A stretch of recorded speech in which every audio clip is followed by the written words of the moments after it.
survivors of the nuclear fire called the War Judgment Day. They lived only to face a new nightmare, the war against the machines.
I'm Vin. I'm sorry. If you would like to get your song reviewed, dear listener, there's the Filthy Capitalist option. As Sorry says, 125 gets you straight to the head of the line. You don't have to be a part of the alliance. You don't have to be part of the group. Wait a minute. And the biggest thing is you don't have to wait. You hop, skip, and jump right in front of everybody. 125 gets you there. You do that 3 times, and you get mashed down to the $75 rate for perpetuity. Yes! Also, there is a band review option.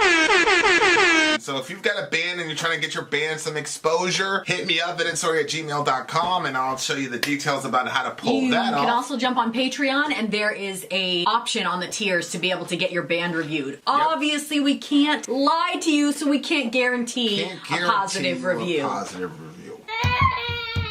Get what you get. It's just rubbish. Rubbish. Rubbish. That's British for garbage. My favorite is the community option. $1 at the gate gets you in a Patreon. You get to join an alliance. The alliance joins their points together, and that helps determine what songs that we do.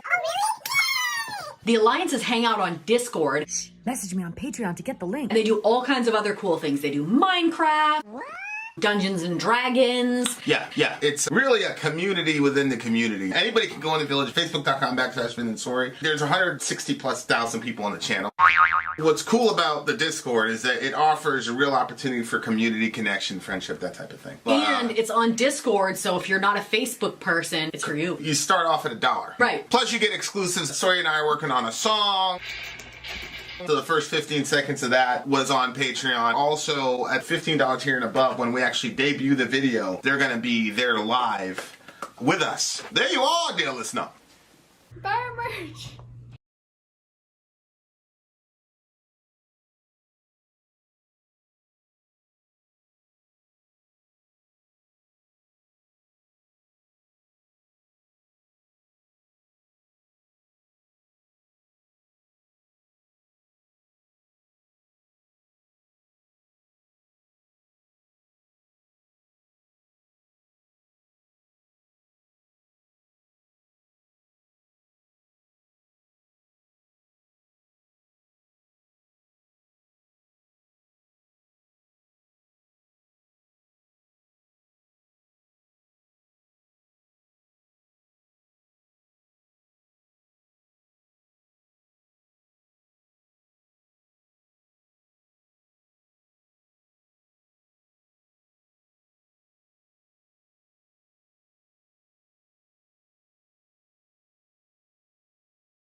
We had it. Okay, here we go. We're in.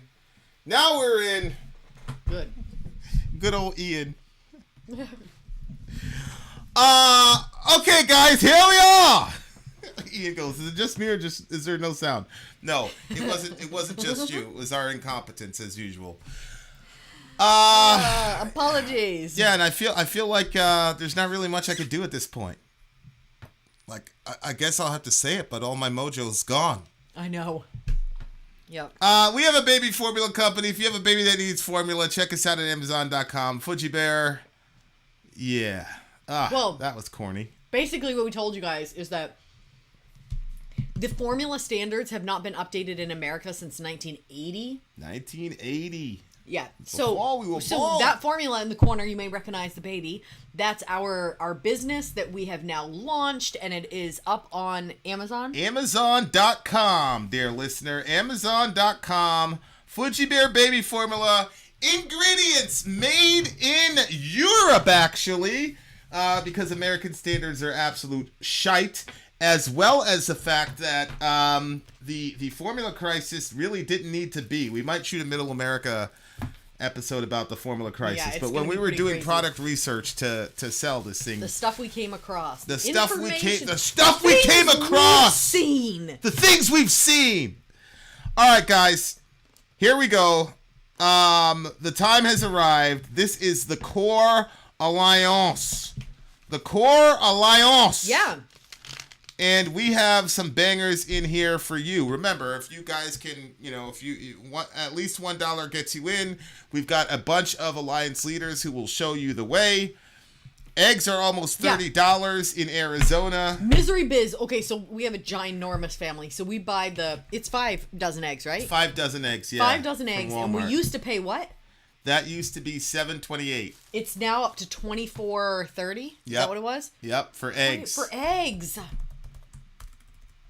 It's unbelievable to me. I couldn't believe it. I Absolutely. was like, are you Holy serious? shit. I'm not joking you. We're bought... number 4 if you put an infant formula. Yes. It's just a matter of time in this bitch. Yep. It's just a matter of time. Yep. Okay, go ahead. Keep going. What were we saying?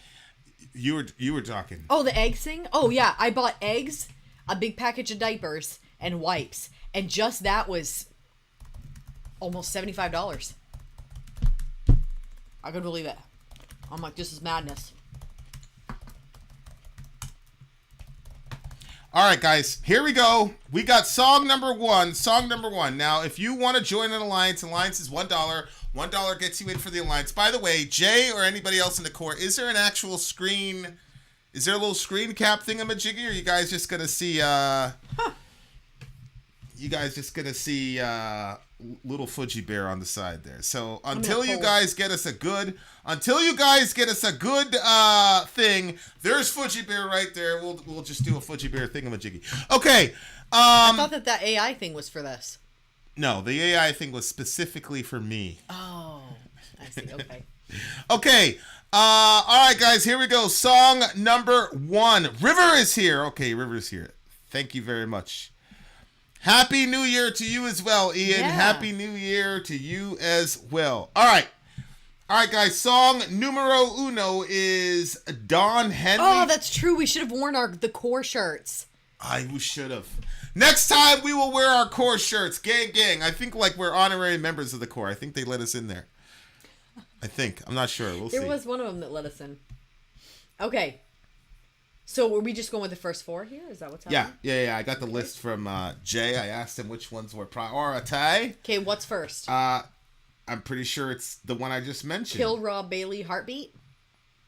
I actually didn't hear you mention a song. Oh. All I heard was... Okay, yeah. Kill Rob Bailey, Heartbeat is actually the first one.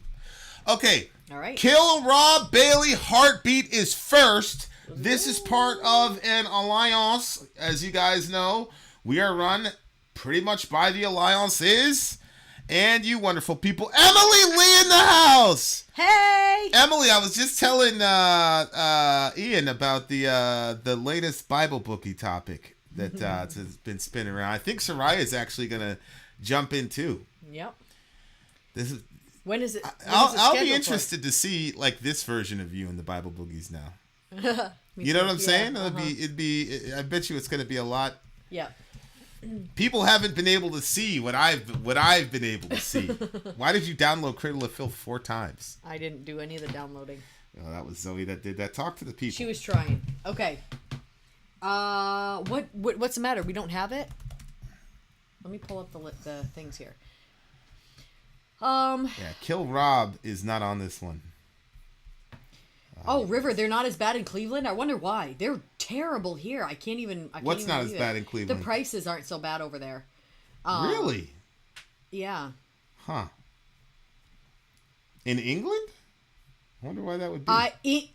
Emily, I didn't know we were bringing them back either. I assumed they would come back at some point, but I wasn't sure when. What are you guys talking about? The Bible boogies. When did that get decided just now, or? Yeah. I saw Ian. And then I you saw Amy? Ian, and I said, "Oh, Bible All right. boogies." Well, we'll let you know. At 23:59 on New Year's Eve, I bought some bread I put some bread into my toaster. I wanted to see in the new year with a New Year's toast. Oh my God. Oh my gosh, Ian. All right. Kill Rob Bailey is my gym go-to. Thanks for the comments on the lights, Jaden. I appreciate it. So this should be interesting. So here we go. Kill Rob Bailey, heartbeat. Let's do it. What's up, Dwayne? Mike clips at a higher tone. Oh yeah, because I turned this thing. I love when we get feedback. Please. Yeah, I turned that thing. Please. And So that's you're gonna have to adjust your expectations. That's what we need. Here. That's what we need. That's okay because I got that. So we're not going past yellow when I talk. So we're in good shape. Don't worry. Okay. All right, guys. Here we go. Thank you for the feedback. Thank you, Jim Thompson. Jim says he loves us. We love you too, buddy. And I wasn't being sarcastic. I really do love when people help us with our quality is important to me, dear listener. All right. And that's why we spent so much money on Fuji Bear formula because we wanted quality. Yeah. Oh, my God. That's ridiculous. Heartbeat. Rob Bailey, song number 1. Let's do this shit.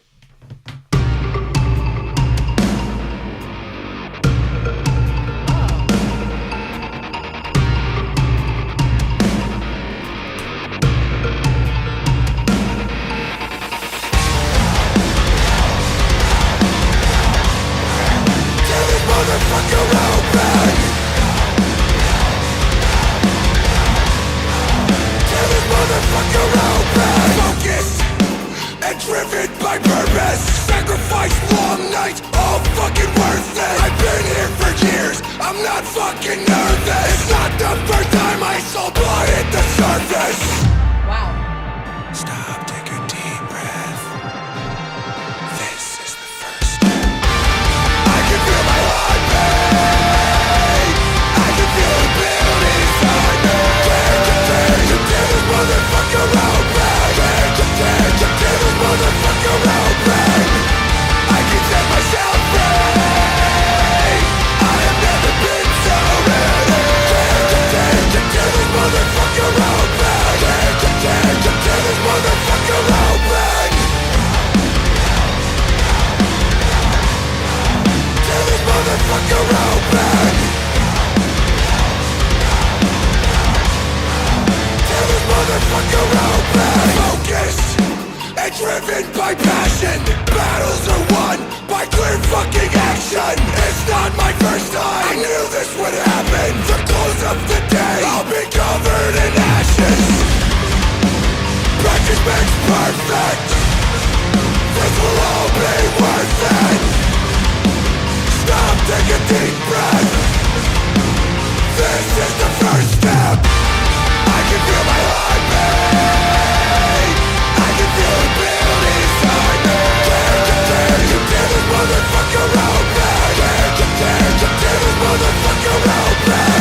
I Okay. really like that one. So now this, shout out to Jonathan Arcalone. What's up?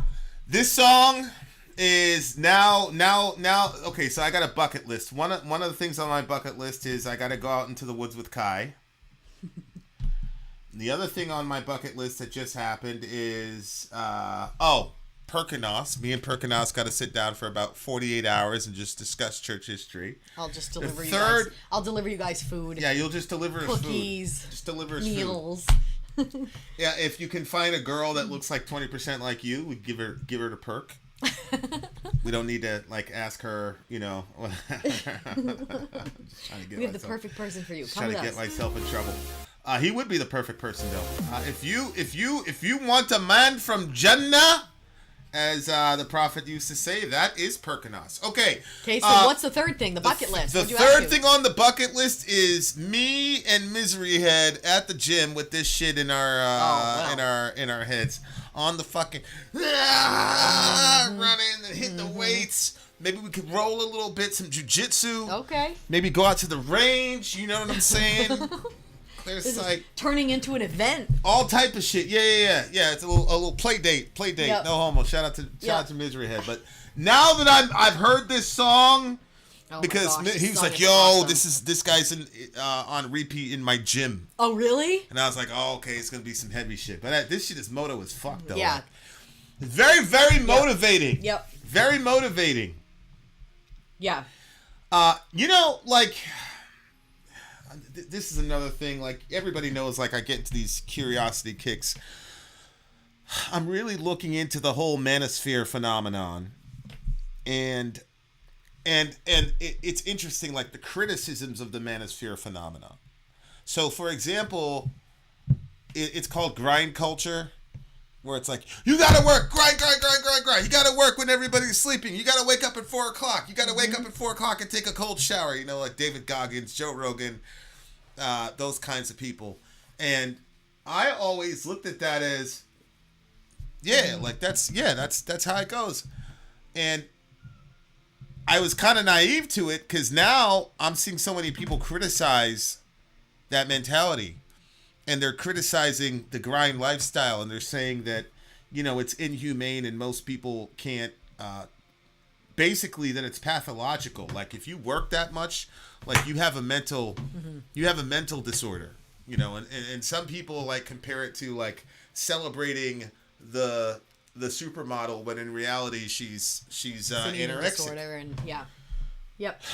And I understand. And you know, me, like being a person like me who's always argumentative, I immediately am like, man, you guys are blah blah blah, and you guys gonna be poor, and you know, you're gonna waste all your privilege and all that. And you know, for a large part of me, like that's still kind of my instinct. But then I'm like, okay, anytime you see a movement, something is probably wrong with it. Like it's not going to be perfect. So then I think to myself, like, do they have a point? Like this whole culture of, I don't need any help. Like, you know, I don't need your hand out. Yeah. Get your hand away from me. I'll do it myself.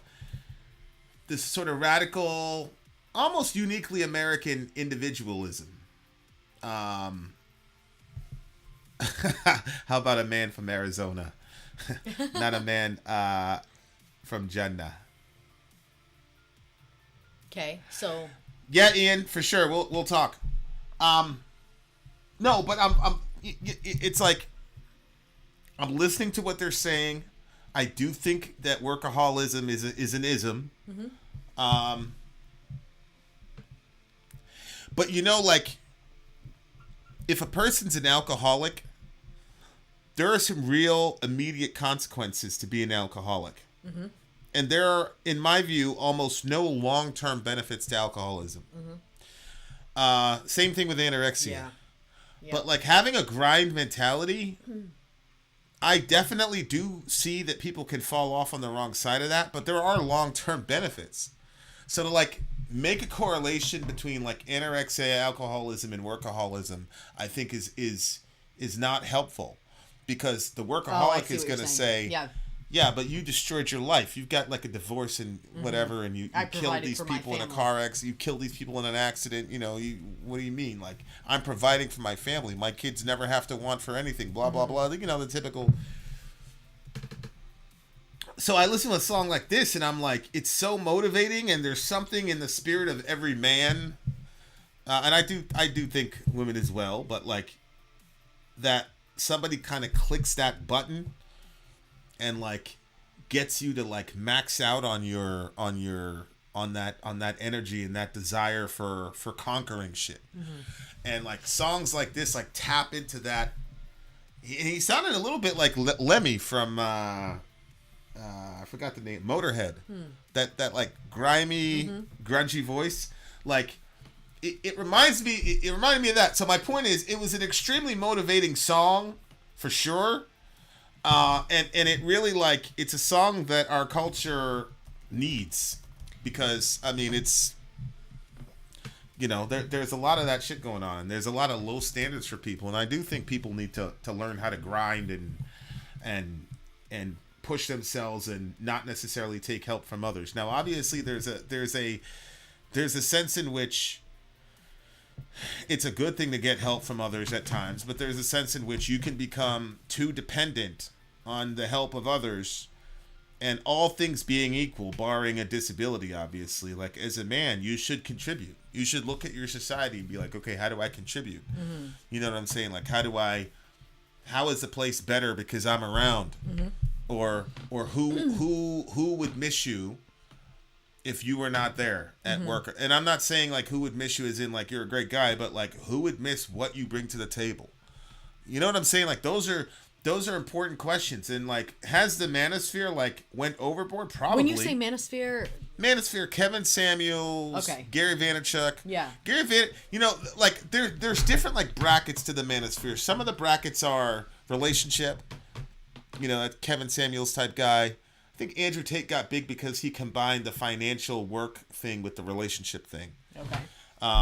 So you have a whole group of people that are like, be a man, you know, stand up for yourself, be a well-dressed man, you know, Kevin Samuels, like tutorials on how to get women and all that.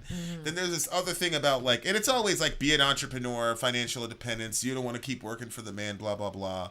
And most small businesses fail, but you know, you're going to be the exception, and here's how you're going to do it, blah, blah, blah. So like, that's essentially the Manosphere. And then that then defines your masculinity. So your ability to get, you know, A-class girls makes you a high value man, and your ability to start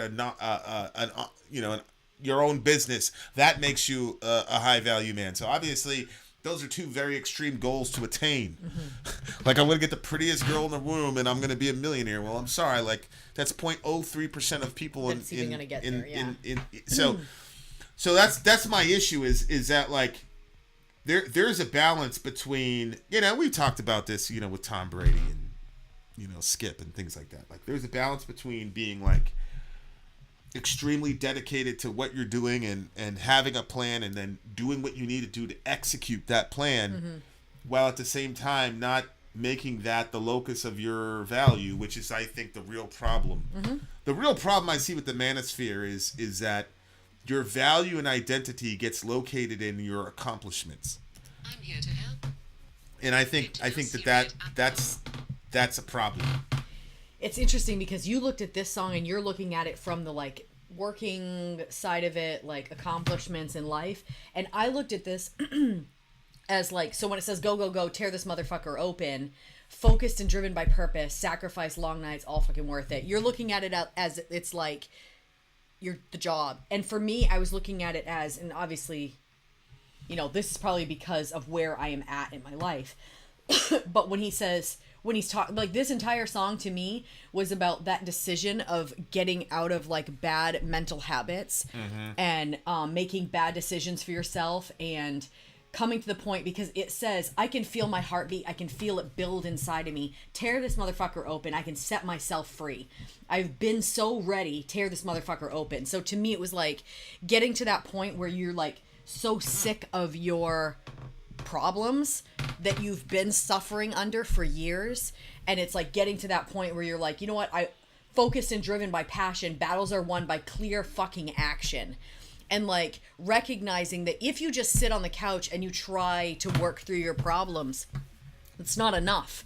You have to figure out where you went wrong, where you got off, and then you have to make active decisions. Like if something always comes out with the same ending, like every single time you have a fight with somebody, it always blows up into something really big, then you have to ask yourself, why is that happening and what can I do to alter that? Because obviously the point of a conversation is to communicate ideas and to be able to understand where the other person is coming from, and they understand where you're coming from, and possibly come up with a compromise if there's something you guys don't agree on. But if each time you just kind of like this was kind of happening with Vinny and I's conversations. They would just like start out with like a basic conversation, and then it would get like worse and worse and worse, and then there was frustration and nobody understood each other, and I was sad and you were frustrated, and then after a while, like it took a long time for me to really sit down and say what's happening in these conversations. And I noticed every single conversation, I felt deeply hurt at the end of the conversation. Then when I would back stuff up and ask myself, well, why am I deeply hurt? A lot of the stuff wasn't even a reason to be hurt about. And I just noticed that I was getting this like hypersensitivity, and it was something that I was like, okay, now, like, along with a lot of other things, stuff to work on, but like having, like it says, focused and driven by purpose and also by passion, and having action. So like actually doing something to change certain eventualities. And like I remember really stuck in my head, and I know I've brought it up before, but you were on that panel, you were doing a panel about like what is a woman, I guess. Yeah. And you were talking to a lot of folks on that, and like some people were talking about having anxiety to the point where you don't even want to leave the house, and it just keeps getting worse and worse and worse. And it's like, okay, well, what's going to stop that? Because it's not going to stop itself. You're going to end up, you will close in on yourself and you will stay inside your house because everything is going to get more scary. Yeah. So then just taking action against that and saying, okay, like being uncomfortable is not the worst thing in the world. And if you're not like going out in public, if you're going to get possibly shot, you know, if you're in some really crazy situation, well, then that makes sense. But going to the store and like getting something, like what is the actual fear? What's going on, you know? And trying to work through that. So to me, this song was like that. And he says, practice makes perfect. This will all be worth it. Stop, take a breath. This is the first step. Because that was one thing that I kept telling myself, because I started feeling so discouraged and so depressed underneath everything that I've ever done wrong, and how I've, you know, why was I doing this that way? Why was that? And like everything just was getting bigger and bigger, and I was feeling like this giant failure. And then I told myself, look, when you decide you're going to make a change, and life is decidedly going to change now, because you're going to make the hard decisions to be uncomfortable, and to make better, healthier choices for yourself all around, then like once you make that decision, you start focusing on maybe ways that you hurt people, or you focus on things that you've done wrong, you could just sit in all of like that wrongness and just get like just bogged down in it. Or you can say, okay, you know what, like he said, this is take a deep breath. This is the first step.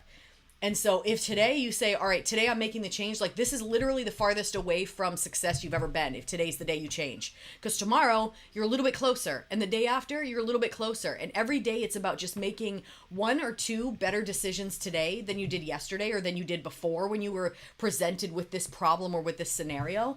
And then after a while you start getting motivation and momentum, because you made a couple better decisions, and it might be something small, like Jordan Peterson says, wake up and make your bed.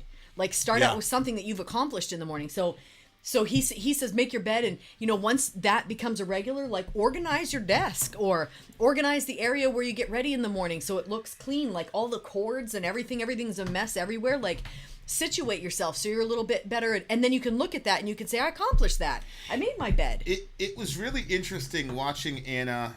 Anna had this guy Vosh on yesterday, and I don't know much about this guy. Very controversial figure, surprise, surprise.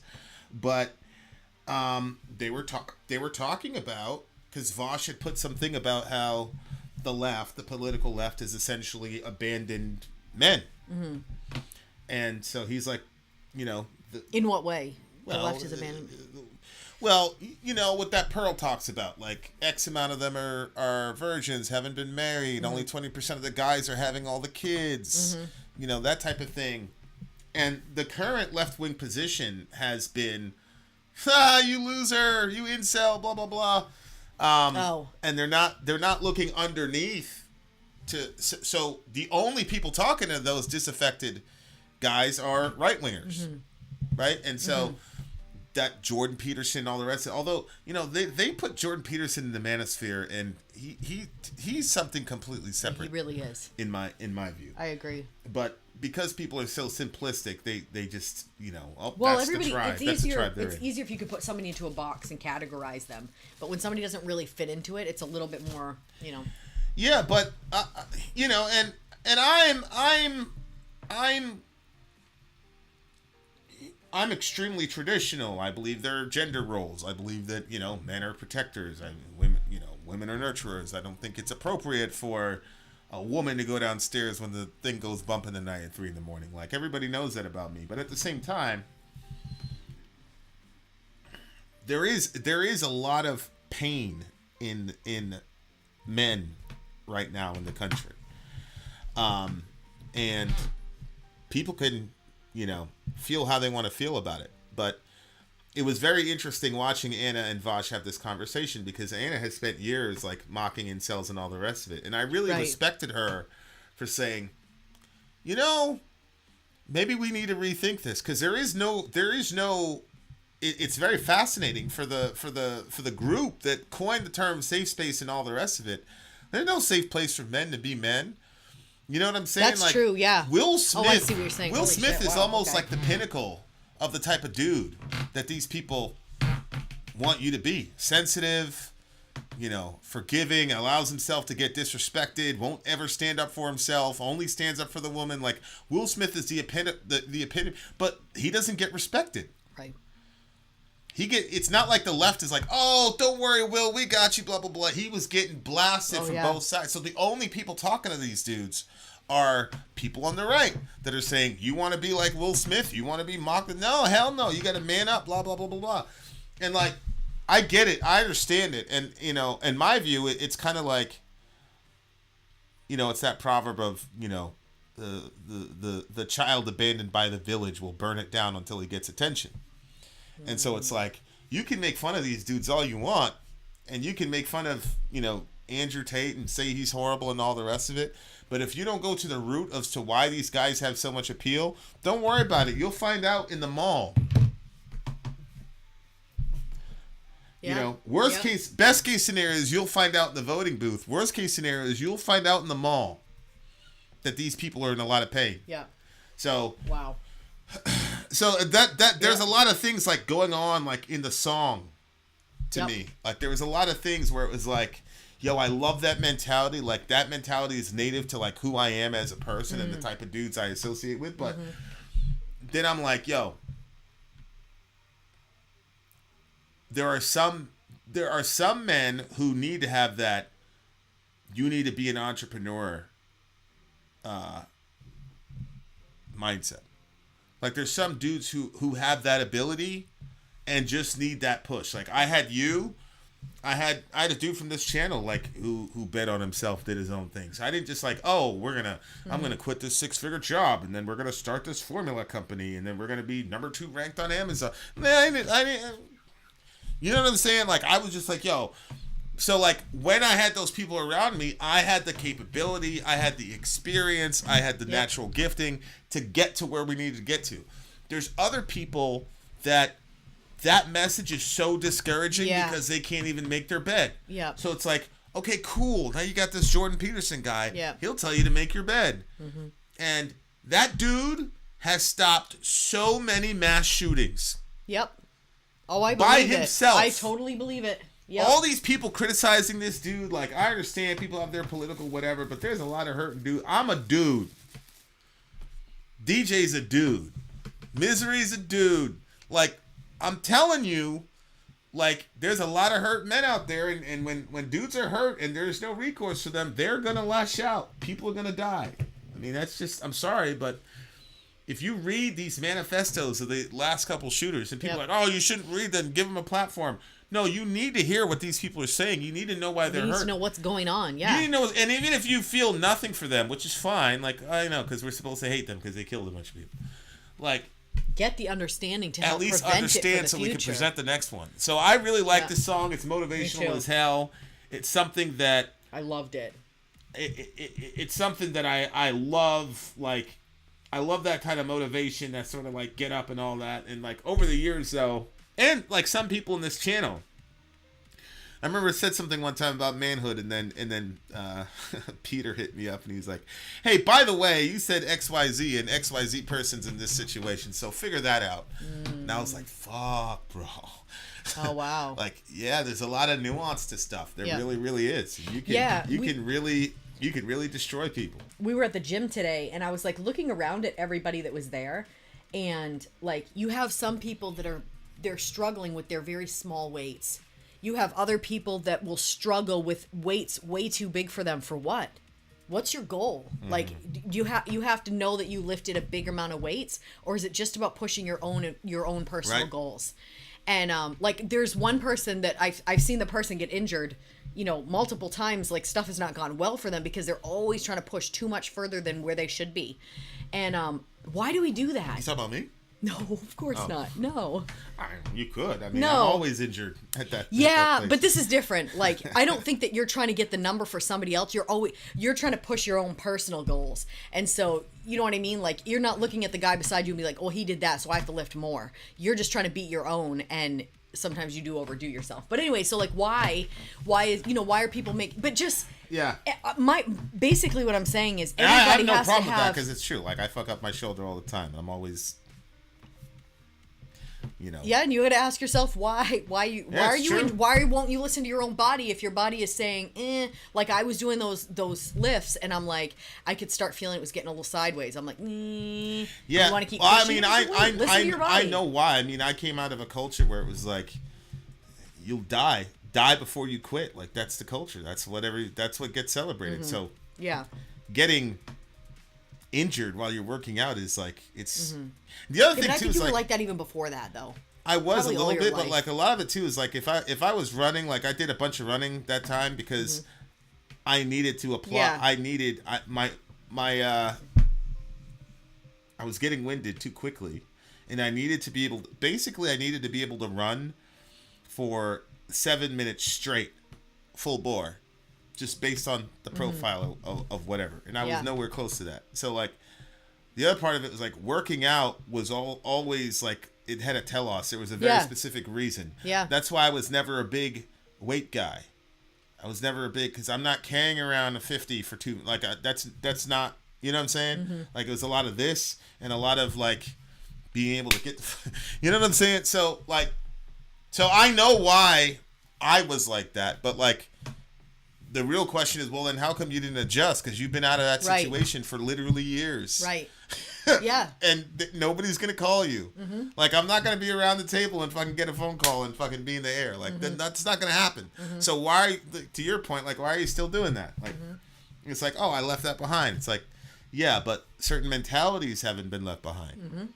And I think I struggle with talking about that because, like, I know how you are with stuff and you're like, oh, you quit for me and, you know, blah, blah, blah. So, like, I don't really get to talk. I think you should talk about it because I feel like if I bring it up, like, you're going to be like, oh, he misses it. He quit for me and blah, blah. You know what I'm saying? So yeah, I see what you're saying. I just don't think that you should think that way because I understand, like, missing something, but at the same time being like, I'm not going back to that, though. That's done. So I think it's healthy to be able to talk about it and say how you... I don't take that onto myself anymore. We've had enough conversations on the channel about that topic, and otherwise where I understand that yes, you made that decision for me, but you made the decision for you, and I think that it was a healthy decision for you. So because I believe it was a healthy decision, if I'm the catalyst for that healthy decision, then yay. If you want to talk about how you miss it, talk about it. But I'm still glad you made the decision you made. Yeah, and like I don't miss it per se, but I do miss like being around people that are like, yeah, you fucked up your shoulder. Yeah. Like, finish your set. Yeah. Like, and I know that they're hurt too. Yeah. Like, you know what I'm saying? And like, you know, it's yeah. So yeah, but you definitely have to adjust because this is the body you have for the rest of your life. So the more you fuck it up, the more you are fucked up. Yeah. No, the older you get, the more people are like, I had this injury when I was in my 20s, and now I'm like, no, yeah. So, you know, like, love your body, take care of your body. I agree. And everybody just needs to just do what you can for you. And like that, okay, so like I've always been a very high achiever, and then I got to this point where like everything was just bogging me down, and I felt like I couldn't accomplish anything. And so I had to adjust my expectations of what to expect from myself, and instead of expecting the high stuff that I was used to, I just said, let's just make some positive decisions today that you failed on yesterday, or that you failed on the last 5 years. So just small choices, small decisions can lead you to some actually really great things, because eventually you get momentum. So Yeah. I love this song. This is a 10 for me, no two ways about it. And I it was found heavy. It was great. I found different things too. Like if Peter just sent me some new music he worked on. Jay sent me something a couple weeks ago, and I know like what it takes to even put something together like that. So Yeah. like I'm like, oh, he's still putting out. Jay's still putting out. Dirk's still putting out. You know what I'm saying? So it's just like reorganizing in my mind what it means to put out, what it means to be a grinder. Like that's kind of where I'm at. Like I need to like redefine those things, you know what I'm saying? And like how to live in a world where it's different than what it was. it's not life and death all the time. Yeah. Like, the shit is not that deep anymore. Right. You know what I'm saying? It's just not that deep anymore. Yeah. Like, but make that adjustment. yeah, and adjust to that. Yep. Shout out to Michelle, who just had a baby and is back at it. Holy shit. I really like this song. I know we went a little long on this one. I'm not gonna lie to you, but it's Vince's story. What can be done? Shout out to Sean Murphy. When you can you please react to Samson 46 equals 13? Thank you. The Iron Maiden reactions are often. Have an awesome night.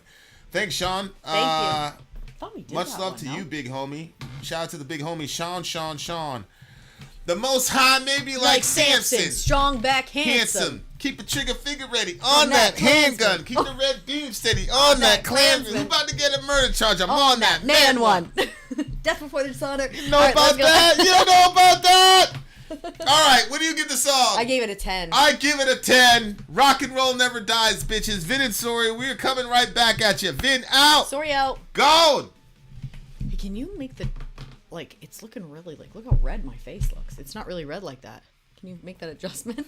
I'll try. I actually look pale, so. Ian says, I love you, buddy, but I would be the antithesis of what you need for the gym. If you told me your shoulder is fucked up, I'd be like, oh my God, sit down and rest at once. I'll come make you a cup of tea. At once, he says. At once. I love you, dude. Oh my God. I can't wait to see him in real life. Yep. We're going to have a guest house, all that shit. And God help. Yeah, but wait, the unfortunate individual who would ever mess with my Ian. Huh? He's in the UK. Yeah. You gonna die, bro. Yeah, but where in the... maybe we should go visit him. Maybe I want to do a little bit of touring. Record sales soaring, straight touring. All right, we shall return. Look, see, Michelle wants to go home. See, that's the thing. Like, you have the kid. The first one, you're okay with pretty much however long they tell you to stay. But after your second or third kid, you're like, look, I know the drill. Fucking let me go. Please, but honestly, I don't feel that we are treated with the honor and respect we should get after delivering a child. Those places should be like fucking resorts, in my opinion. But they're not. That you're getting the bottom of the barrel. The mattresses are hard. The pillows are flat. They're like, they don't even care. You're just in and out, get you out so they can make their money. I'm gonna move a couple people around us when it's all over. You know that shit's about to happen. You know it's gonna happen anyway. I was talking to Perk. He's like, that's a pretty large commitment. He says. I was like, I pay you. You'd be fine. Yeah. Pay you to be my friend.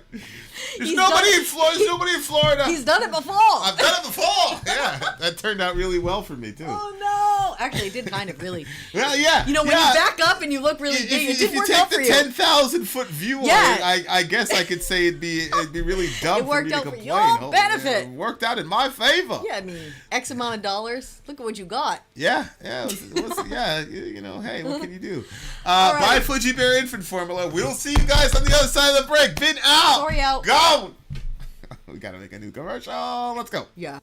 I'm Ben. I'm sorry. If you would like to get your song reviewed, dear listener, there's the Filthy Capitalist option. As Sori says, 125 gets you straight to the head of the line. You don't have to be a part of the alliance. You don't have to be part of the group. Wait a minute. And the biggest thing is you don't have to wait. You hop, skip, and jump right in front of everybody. 125 gets you there. You do that 3 times, and you get mashed down to the $75 rate for perpetuity. Yes! Also, there is a band review option. So if you've got a band and you're trying to get your band some exposure, hit me up at instory@gmail.com, and I'll show you the details about how to pull that off. You can also jump on Patreon, and there is a option on the tiers to be able to get your band reviewed. Obviously, we can't lie to you, so we can't guarantee a positive review. Get what you get. It's just rubbish. Rubbish. Rubbish. That's British for garbage. My favorite is the community option. $1 at the gate gets you in at Patreon. You get to join an alliance. The alliance joins their points together, and that helps determine what songs that we do. The alliances hang out on Discord. Message me on Patreon to get the link. And they do all kinds of other cool things. They do Minecraft, Dungeons and Dragons. Yeah. It's really a community within the community. Anybody can go in the village, facebook.com/VinandSori. There's 160,000+ people on the channel. What's cool about the Discord is that it offers a real opportunity for community connection, friendship, that type of thing. And it's on Discord, so if you're not a Facebook person, it's for you. You start off at $1. Right. Plus you get exclusives. Sori and I are working on a song. So the first 15 seconds of that was on Patreon. Also, at $15 tier and above, when we actually debut the video, they're going to be there live with us. There you are, dear listener. Buy our merch. Buy our merch indeed. That's my line. Yeah, but just take it up where I left off. A child shall lead them to buy all merch. See, you just completely ruined. So we have a live stream. Just you gotta be more agile. You gotta be able to just flow with it. Mm-hmm. Tonight's live stream is brought to you by our alliance named the Alliances. Okay, go ahead. I'm sorry. One alliance. The Core has brought us these 4 songs tonight. We already did Kill Rob Bailey Heartbeat, and now we are on to Cradle of Filth. Cradle of freaking filth, dear listener. Born this in a should burial be interesting. gown. Oh my god. Okay. Is there a little thingy at the beginning? I don't think so. You know what? Danny Filth, his lyrical art, I don't know. Just the way that he writes is just really something to behold. Yeah, Danny Filth is, I've said, the greatest lyricist of all time in my view.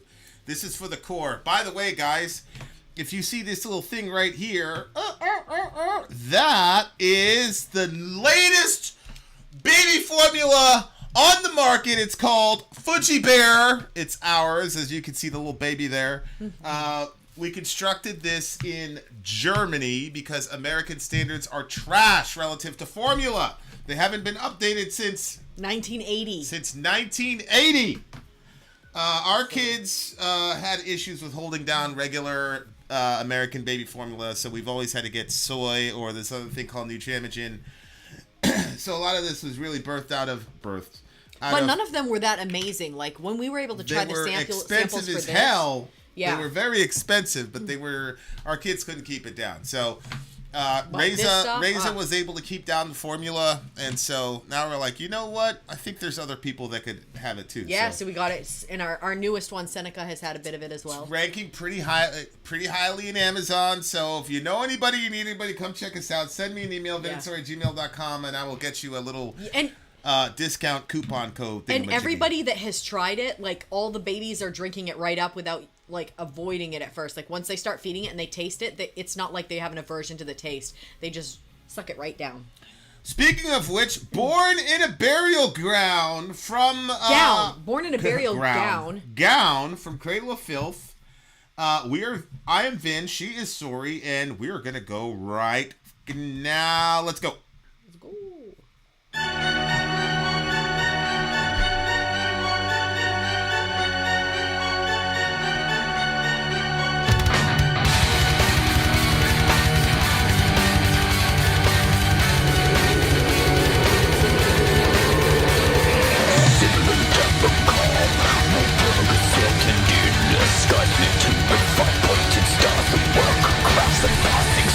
As she cries the wind of legend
folks. Walpurgis Night, an Okay. abbreviation of Saint Walpurgis Night, also known as Saint Walpurga's Eve, is the eve of the Christian feast day of Saint Walpurga, an 8th century abbess in Francia, and is celebrated on the night of 30 April and the day of 1 May. 1 May. 1 it May. just passed. So 30 April. Well, So Orion was no, born on it's about Saint to pass. Walpurga's Day. He was born April Wow. 30th because I was born April 29th. So Yeah. there you go. There you go, dear listener. So Orion is featured in this song. We should put him on the thumbnail. Wow. That's It's crazy. blessed foot forward instead of best foot forward. I love the way Danny substitutes words in every song. So clever. Danny Filth is like by far. Shout out to Jason Hopkins. The complexity in his lyrics is Lyric just unsurpassed. Danny Filth could be a rapper and a really good one. Like Danny Filth could rank as like a top 3 rapper. Like if he devoted himself to the craft, Yeah. what he does with language and the similes and the wordplay is unbelievable. Unbelievable. Yeah, whenever I read his stuff, there's always stuff I come across where I'm like, I wonder what that means. Like, it happens multiple times in his writing, so I'm like, this 100%. guy, 100%. I mean, and I always think that's an interesting decision to make, too. Like, What do you mean? well, the line between, like, how simple should you make something to make sure everybody understands it, but how complex do you want to make it because that's true to how it is? Yes. You know, to me, he just decided he's doing it. He's not going to make that adjustment to kind of make it so everybody understands. He's going to write his stuff, and you know, if you want to level with him, jump in there and start looking up words. So when you read his stuff, do you basically understand all of it? For the most part, but he's very much into. Remember we were talking with Zen? He was. Hey Sean, it looks like Damar Hamlin's actually been improving day over day, so that's good. So it looks like he's gonna make it out. Skip Bayless be damned, I guess. Yeah. Okay. Thank you for asking about him, though. With his words, does he? I know he's made up words in the past. Were there any words in here that you noticed? I don't were think made he up? made up any words. Oh, I thought he did. No, I'm saying in this song. Oh, in other songs though, he's done that, right? Yeah, but see, like, there's a difference between a 3-year-old making up a word and a guy like Danny Filth Yes. or the Apostle Paul making up Yes, a that's word. literally what I was thinking. Like, yeah. That's there's a difference, like, because what's fascinating is as soon as you hear the word, you know exactly what he's talking about. That's the thing. That's the difference. Like the way that Context? Danny does stuff Oh. is like, you know, it makes sense the word that he's invented. There's enough like conventional sort of understanding of the elements so that when he combines them, everybody's like, oh, okay, I see what you're saying. Yeah. So yeah, I'm just a big fan of obviously we're a lyrics based channel. This guy's got the greatest lyrics of all time in my opinion. So Walpurga sauntered in. So it just looks to me like that's the around the time frame. So it's like spring. It's got to be spring. Oh, yeah, okay. Because okay. it's celebrated on April 30th, Yep. which is crazy. It's the day after my birthday. Yeah. A lot of UFO shit happens around I know. the 20s in April as well. Yep. Like from April 20th to the 30th, there's a bunch of Yep. like very important historical UFO events. Maybe even me. I was like, maybe. Maybe even me. There's a lot of things I haven't told you guys. There's a lot of things that would. Hey, wait a minute. Maybe this isn't my fault. This All right, go ahead. okay, as she graced her window ledge, an orphan gypsy nymph. Now the term gypsy is like offensive. I think know, you're supposed yeah. to say Roma people. Oh, But Roma? you know, like how like in the circus, like it was the idea that the gypsies were always in the circus because the circus was like a traveling, they'd set up, tear down type of thing, and gypsies had that sort of transient lifestyle, so they began to be associated. Vin said, who has the greatest lyrics? Obviously, Danny Filth has the greatest lyrics. As far as, like, complexity and beauty and all that, I'm not saying he's, like, a better, like, songwriter that... Well, I do think he's a better songwriter than John Lennon. But what can you do? Okay. Her eyes revealed as Brocken's Peak tried once concealing hell, a snow white line of divine freaks in riot where they fell. So she is this issue of the forest bed, skin flushed with sipped absinthe. Okay, so she's drinking her absinthe, right? So her skin is flushed because she just took a sip of absinthe. And there she is on the forest bed. Okay. Like, chilling out in nature. Why are you saying okay like that? You're probably imagining her naked because you have a one-track mind? No, no, absinthe. Isn't that yeah, drink? It's that drink. Yeah. Yeah. It used to be illegal. But I got it. He tried a couple sips of it and then came out with this amazing, like... Yeah, we out here promoting baby formula and absinthe. Not at the same time. I took a snip of that absinthe, bro, and like I came out with the best. Like fast. Literally almost instantaneously, I came out with the best thing I've ever written in my life. You know, like what are those things? Those spractals or what are they? Fractals. Yeah. It was like seeing fractals put out in song when you picked it up, like the way that you were playing. Yeah. It was really something. Anyway, Makes you absent-minded. So she's sitting there drinking. No, that's why I was smiling like that, was because she was out there, and that's that drink that you had. So it just reminded me that it was funny to me. Yeah. She's on her shit, drinking the absinthe. Absinthe used to make people trip balls back in the day, suppose. Oh yeah, you're supposed to hallucinate all that. I mean, I've got a very high tolerance to that shit apparently, but like I never. Yeah, but I tried it too, and nothing really. And I don't have a high tolerance for stuff. Yeah. And this was like European shit too. Like, I don't think that we had to pay like $10 extra just for the shipping stuff from yeah. Europe. I mean, you know, the point is she's a badass. She's out there in nature drinking her absinthe. She's beautiful on the outside, but on the inside she's got hell inside of her, etc. The circus lurches in, a ring of promised delight. So there you go. She's a gypsy. She's in the circus. She's in this transient lifestyle. For 7 days and 7 festival nights, what wicked wonders lie within the confines of the panther's den? Damn. Oh boy. She watches from a maypole on the tip of her tongue, the restless spirits of the Christmas to come. A Gretel sick of merely sucking her thumb on gingerbread men. Woo! You know Hansel and Gretel? Yeah. And those kids, they were trapped. You know, they were trapped by the witch, and, you know, the house is made of candy and all this. But he characterizes her as a Gretel, sick of merely sucking her thumb of gingerbread men. Mm-hmm. She wants something bigger. Yeah, but it looks to be like maybe there's some sexual innuendo. Oh, no, really? A Gretel sick of merely sucking her thumb of gingerbread men. Uh-huh. So, I think, and especially consider we're talking about Danny Filth here, that's probably a double entendre. Well, I mean, it says she watches from a maypole on the tip of her tongue. You know what a maypole is? No, what's that?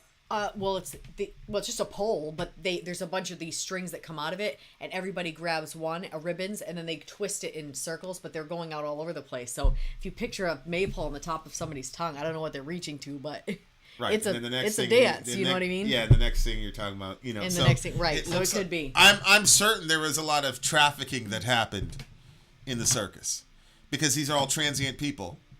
You're going from place to place to place. Nobody's claiming you except for the circus leader, I guess.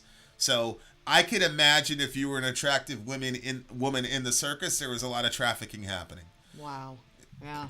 It just seems to me, especially with people like, you know, Roma people or Gypsy people or whatever, who don't have very many advocates anyway. Oh, that's sad. So, spawned, scorned, abhorred by the Ariel, she was the light of the world going down, war-torn, forlorn, and malarial. She was found, born in a burial. That's such a brilliant line. Damn. She was abhorred by the Ariel, so the sky, by God, basically. Oh. Right? Like the UAP. Well, we were talking circus, and then I was thinking about like the aerial walkers, like the tightrope walkers and stuff like that. Well, again, that's what I'm saying. Maybe like that had the higher position look down on her, but also the sky. Exactly. Did too. Yeah. Yeah, he's using the circus metaphor, and he's just maypole, and he's just carrying. That's what I'm saying. Like, there are levels to this guy's writing. I know. Like, unsurpassed. When he talks about the Ariel, it's like I'm immediately thinking, oh, he's talking about she was abhorred by God, and then you're saying, well, yeah, but there was like that's what I'm saying. Like that's what separates Danny Filth from pretty much everybody else. Like the dude can write his ass off, but She was a light of the world going down, war-torn, forlorn, and malarial. You know, she's got malaria. And I'm assuming malaria would be a stand-in for all kinds of STDs or whatever that you contract. That's a weird thing about, you know, sex workers and their relationship to men in society as a whole. Is on the one hand, they're extremely desired, but on the other hand, the same people that desire them are simultaneously repulsed by them. Oh, I know. Yeah. I know. And so it's a very strange world to live in, I could imagine. You kind of feel that way as a black person. Like, on the one hand, like, they'll celebrate what you can do for them as far as, like, entertainment, but at the same time, they hate you. But I don't know. It just feels a little bit different. But what's interesting here is that I could imagine a person that's like been born into this kind of life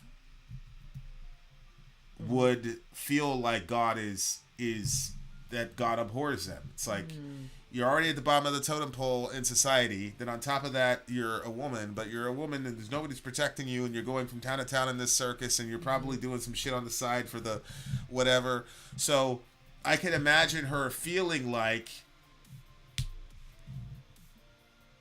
God abhors you, you know, and that you were born that, like, there's some people, like, I had this conversation with my friend. He was an atheist at the time. He's now a Christian, but he was talking about how he doesn't need God because he worked for everything that he's an Army Ranger. Yeah. I worked for everything I had, you know, type A guy, definitely a type A guy for sure. 100%. For sure. But he said, so he started going on this giant catalog of all the things that he's accomplished that he didn't need God for. And I was like, word, bro, like, you're a badass, bro. I said, let me ask you a question. Why were you born as a paralyzed untouchable in India?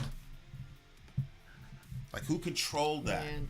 And I said, as much as you worked in Ranger School, and as much as you were all the output you made, do you think that if you were born as a paralyzed untouchable in India, that all of your intentions would have gotten you anything? Or would you be under the shoe like pretty much all the untouchables in India are right now? Like,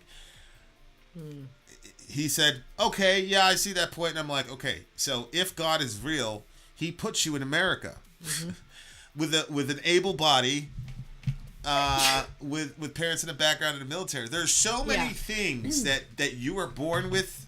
If you're born in the Western world, there's so many advantages that you were born with. And forget the Western world. Just being born with the ability to walk and talk, quote, normally. Yeah. Is such an amazing gift. I was like listening again to that girl, and she was saying that X% of men like never get married, don't have kids, all that type of thing. And I'm like, yo, that's so sad. I've been taking this shit for granted. Like, you just take this shit for granted. Like, you just get up and like you find a girl and whatever. Yeah. Like, I've never worried about that. And I'm like, yo. Yeah.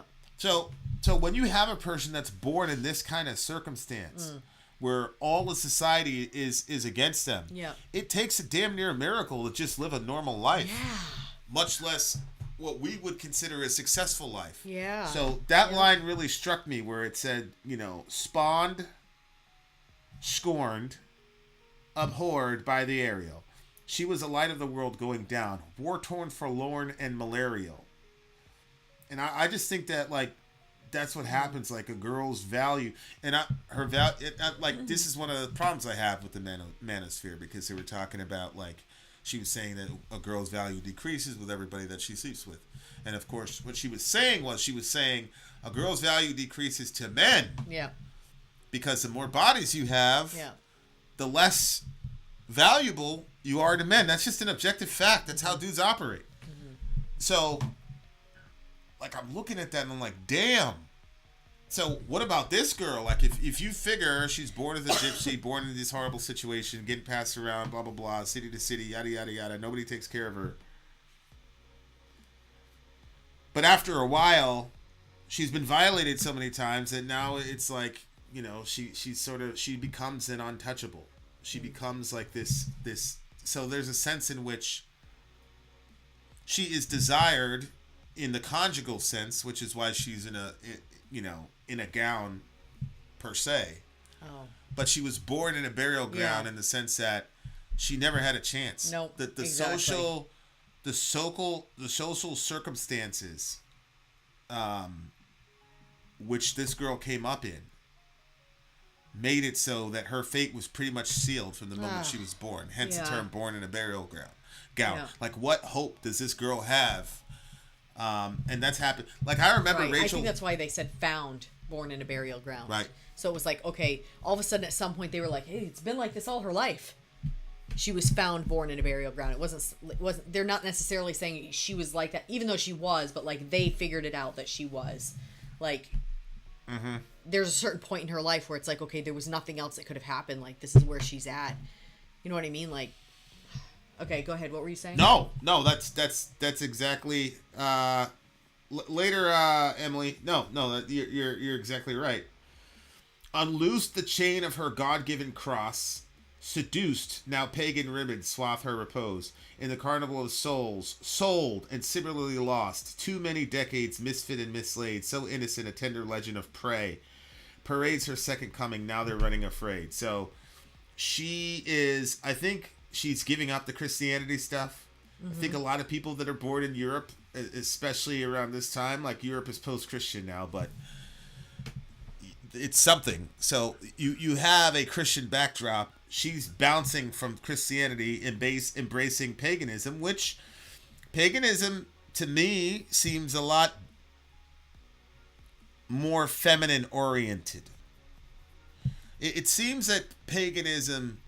Yeah, I see that. Like because some, we're talking about Mother Earth. And, right. Some forms, and the sexual act is deified in certain pagan religions to where you had cult prostitutes and all the rest of it. And like, on the one hand, as a man, I'm like, yeah, I understand how that religion came about.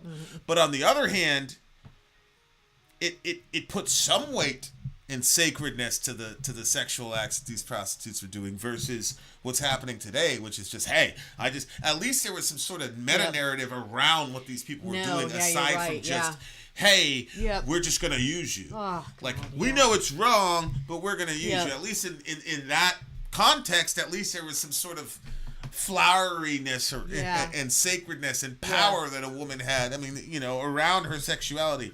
I think pagans do that a lot better than we do. Obviously, I believe that we have the best sexual ethic ever, a biblical sexual ethic. But a biblical sexual ethic and biblical sexuality and Christian sexuality is not the same thing. Because the fact of the matter is the church is an institution run by men. And anytime you have an institution run by men, you can be certain that the sexual mores are going to be angled to benefit men. So, but I do see like a lot of people like saying, okay, like I can't measure up to God's standards. I'm dirty. I'm unclean. Whatever. She feels she's abhorred by God. So now she's embracing sort of this pagan ideology. Look, it says now pagan ribbons. Like, remember we were talking about the maypole? Right, the maypole, yeah. Yeah. And now she's running around in the pagan, and it says in a carnival of souls sold and similarly lost. Ugh. So the people that are doing this are lost themselves, which is funny. I remember the conversation one time with God. We had just got done with the sex crimes unit. Me and my partner were working down there. And I remember being like, we're going to help all these girls, blah, blah, blah. And I remember the cop saying, like, are you prepared to deal with the pimps and all the rest of it? Because they're going to, that's their source of income. They're going to, I just remember, I mean, I'm going to say it to the cop. I remember like, okay, yeah, okay. Like, okay. Especially that time, like I was working at that time. So I'm like, and then God was like, oh, wow, you're a badass, bro. Like, you're a real... Always funny to me when you guys have these conversations. You're a real bad dude, bro. Like, nobody should mess with you. And I was like, what? I'm like, I'm trying to help these girls. And he's like, yeah, I love the guys too, though. I love the guy too. Like, I'm like, fuck that guy. Like, do you know what he did? I'm like, it was just like a back and forth. And obviously I was wrong. Like, you don't get to decide who gets God's mercy. But I thought I was like some righteous person because I was like, I was overlooking all the shit that, hey, you're still a image bearer of God. You're still beautiful. You're still amazing. Just because these guys use you doesn't mean that you're damaged goods. Like, that was my mission. Like, and we did that very successfully. I had no affection whatsoever for the guy at all. Like, to me, like, I wanted them to do some dumb shit. Like, especially up here because, like, in New York, like, the pimps were ruthless. They were killing girls. They would cut you from ear to ear, like all types of crazy shit. Like, it was like all these people, oh, sex work is blah. And like, it's a fucking ugly industry. So when I was up here and I saw these dudes, I'm like, man, you guys don't even have the level of, like, evil to be running these girls like this. Like, you guys, like, have no idea. Like, there's a reason, like, you're doing crimes in Maine.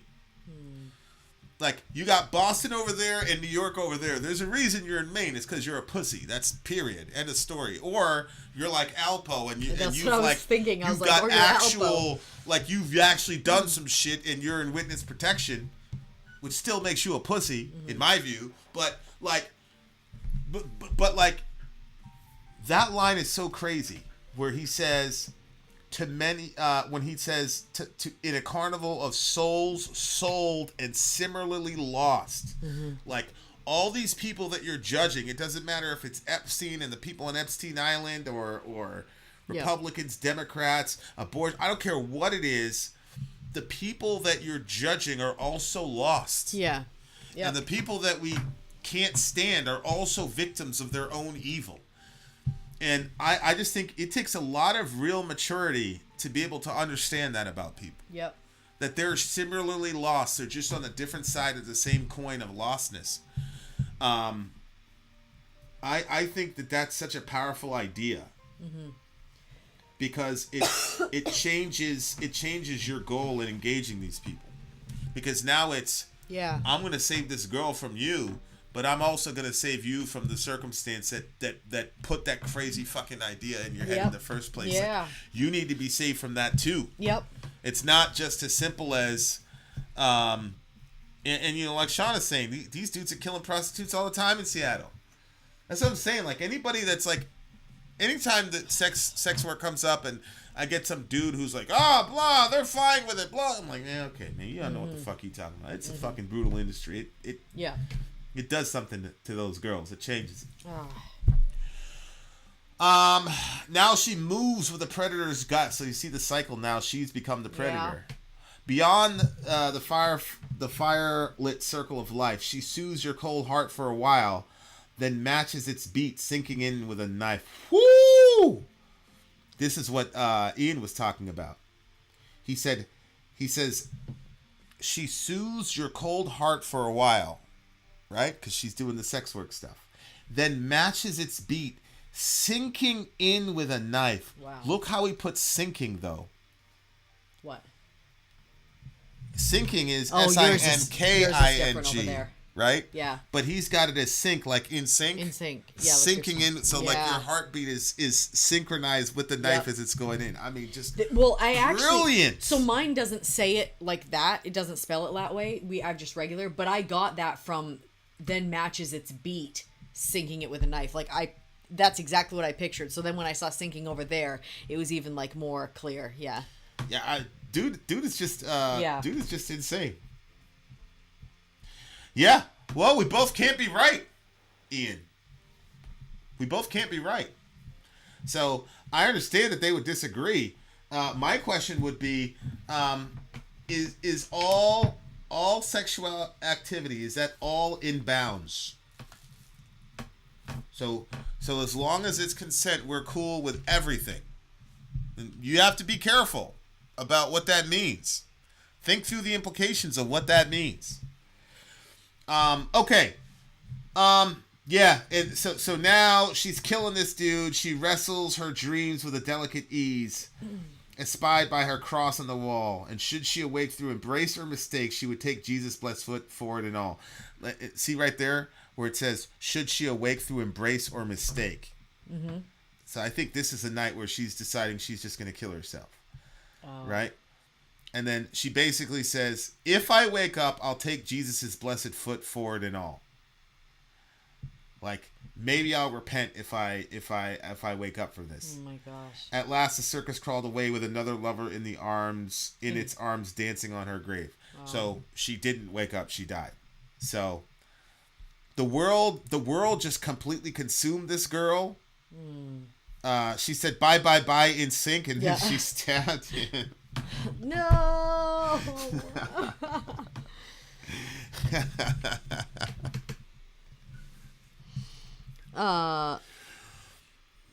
We got there because you're saying I'm claiming that we've got the best sexual ethic of all time.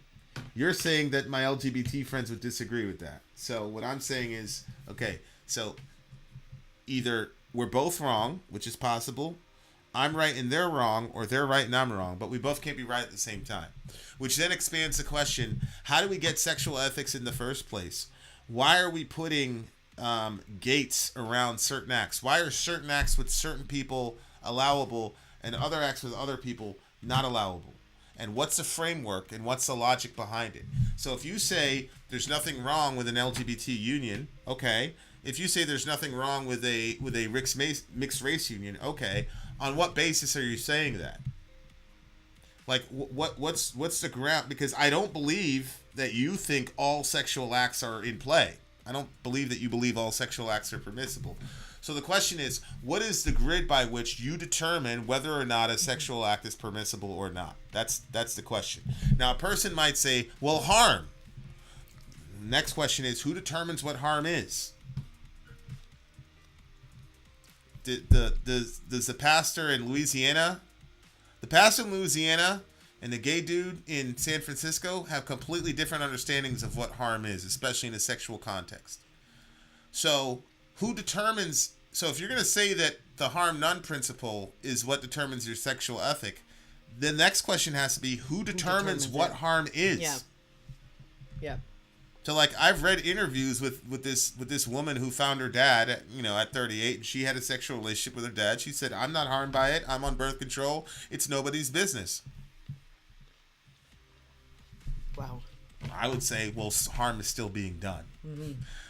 You're still harming society, and the potential for normalizing that kind of behavior has destructive ramifications. So that's how I got there. I'm not making the argument here. I'm just putting it down and saying everybody has some sort of limitations on what they believe is inbound sexually, and I'm just saying, right. How do you get there? So that's how we got there. Okay.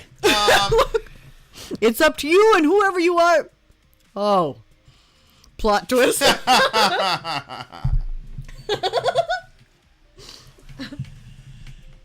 Well, okay. No, it's not a leap, Ian. I know that you believe it's absurd. My question is, what are the mental, what are the groundings by which you say that something is permissible or not? That's the question. Right.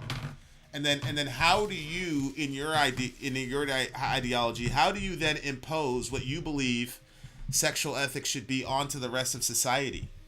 Like, if you don't believe that 38-year-old woman on birth control should have sex with her father, why do you not believe that? And if you don't believe that, would you pass a law to make that illegal? In which case, you are now imposing your sexual ethic onto people. That's what I'm saying. Like, this shit is not as simple as, right. Oh, I accept everybody. No, you don't. You don't accept every sexual template in the world. So that's where I was going. Okay, I really, really enjoyed this song. It was a cautionary tale, and it was a real commentary on... there's some people that just get a raw deal, man.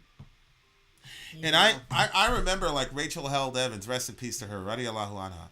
But I remember she said... people were talking about, like, when have you almost lost your faith or whatever, and she was talking about after 9/11, there was all this emphasis on the tally in Afghanistan, and they had the girls in burqas and hijabs and all this other shit, and there was one woman who supposedly had committed adultery, and they buried her up to her head, and then they stoned her to death. She watched the video, and she said to herself, this woman was born and died in Afghanistan. she doesn't know what an American is, much less knowing what Jesus is. So let me get this straight. This woman was born all the way on the other side of the world, lived a very, very difficult life, and most likely was raped. And the post-assault care was stoning her to death. And I'm supposed to believe this woman is in hell and that God would be just to send her to hell. And she's like, I couldn't do it. Yep. I couldn't do it. Yeah. And I've got ways in which I've made peace with God, and not like, I do not believe that woman never had a chance or is in hell or whatever. I don't believe that. I believe that everybody that truly wants God will have him. Jesus is the only way to God, but anybody that truly wants God will have him. Those two are true. And God places people exactly where he places them, according to Acts 11, so that we would seek him and somehow feel out for him and find him. So, but my point is, if you're not troubled particularly by people all over the world, and women in specific being born in disadvantageous situations, if you have a worldview that, and I understand why, that person, they could be born and live a full life, never hear of Christ, get stoned to death, and spend eternity in hell, like, that doesn't bother you. I don't believe that that's true. I don't believe that's how God makes the universe work. But there's millions of people that do believe that, and they're fine with it. Like, like, I understand why she had an issue with her faith after that. Yeah. And you gotta wrestle that shit out and fight and find a way to or leave the whole thing. But you can't ignore it. Mm-hmm. Like, quit the. That's what. It's terrible advice. Don't take it from me. But I think God would rather you quit the whole deal and say, I'm out. I'm not on this team. I think that's more. I think that's better to God than looking at that woman like, yeah, she's in hell. Fuck her. Yeah. Oh, born in a burial ground. Too bad. It's like, no, man. Yeah. People are born in horrible circumstances, and a lot of them don't get relief. Yep. And so, this is a pretty gross song to some degree, but I love how Danny, if you really look at the lyrics, you can see the continuity. This was a beautiful girl who was just chewed up and spat out, and she decided she wasn't going to be a victim anymore. And she ended up dead, and she ended up in God's mercy. It doesn't say she descends to hell or anything like that. It just says that, and it's crazy because the cross was still on her wall. Yep.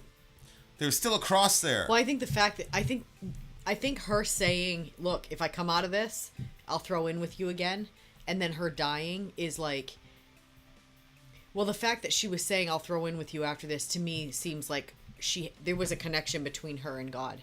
That she was even saying that she wasn't completely hopeless. Correct. But I think that the author, I guess, would be Danny Filth. What he was trying to communicate at the end was that even God abandoned her, because he could have saved her, so she could have reached out to that cross, but instead she died. Yeah. And then it just goes into born in a burial gown. But I think that, like we've said before, like that, when people get to that point where they make that decision, like waiting one more day, stuff like that is like really important. 100%. Because sometimes you're right. Some people get a really raw deal, and there's not like a whole lot that you can say to like ease that suffering. Like, in my lifetime, I hope that I ease the suffering of a lot of people. And, some of the times when like real talk, there was points where I didn't want to do the channel anymore. And you were completely on board to keep doing it. And the reason why I did keep doing the channel was because we kept getting emails from people saying like how much it was meaning to them. And I was like, okay, like this is helping people like this. And like, I want to ease the suffering of people in the world. Like I would wish that it, when I'm suffering, that somebody would help me. And so, yeah, so like I see that situation with this girl, and I'm like, man, it was just raw. It was so hard from the beginning. It was so difficult.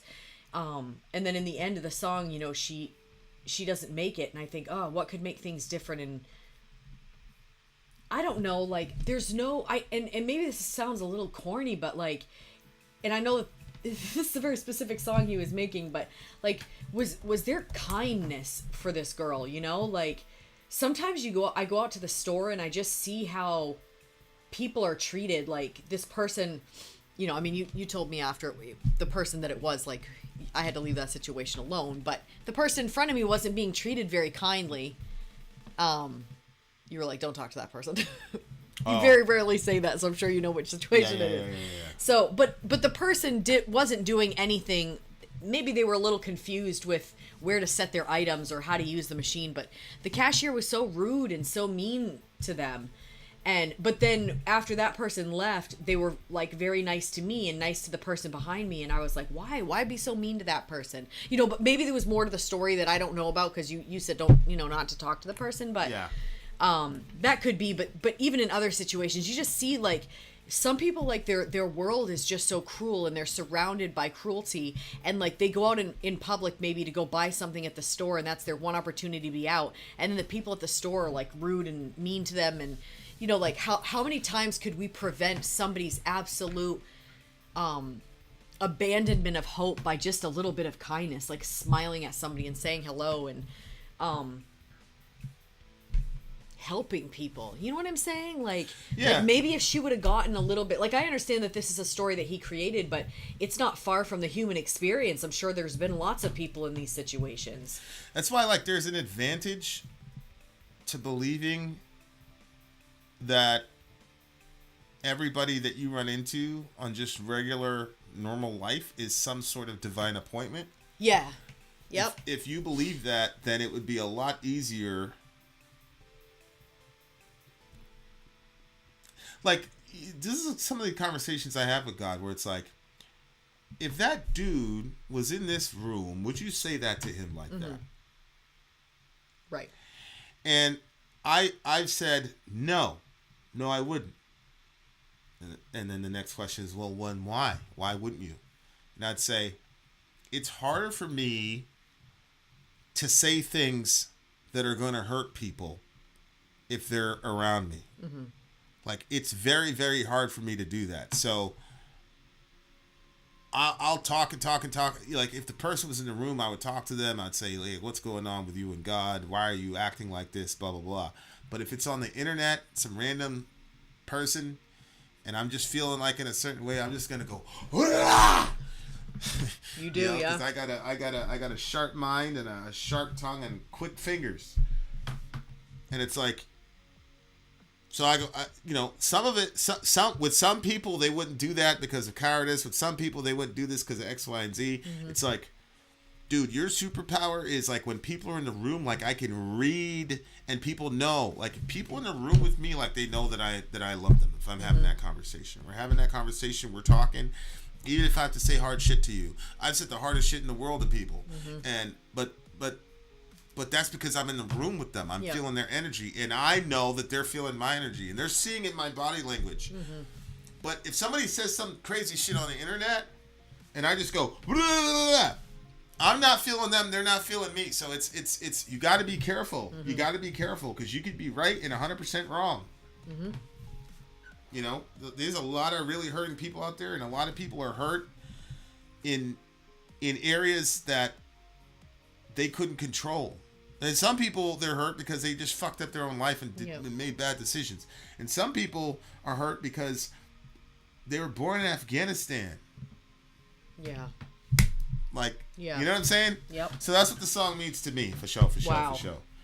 And obviously, Dan, Dan always says this, like, oh, that talk I had with Vin really helped me. But, I mean, we were both in the middle of the shit. You know what I'm saying? Mm-hmm. So we were both helping each other. So there have been very few people that I've like talked to on the channel where I'm like, I helped that person. Mm-hmm. You know, it's almost always been mutual. Like people, shout out to Pony. People have always, So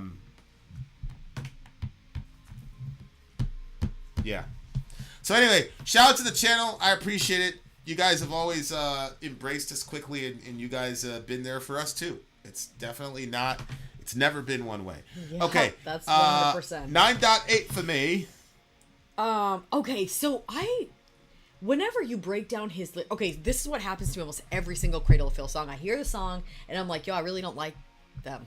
I really am not a Cradle of Filth person. This is totally no. Fair.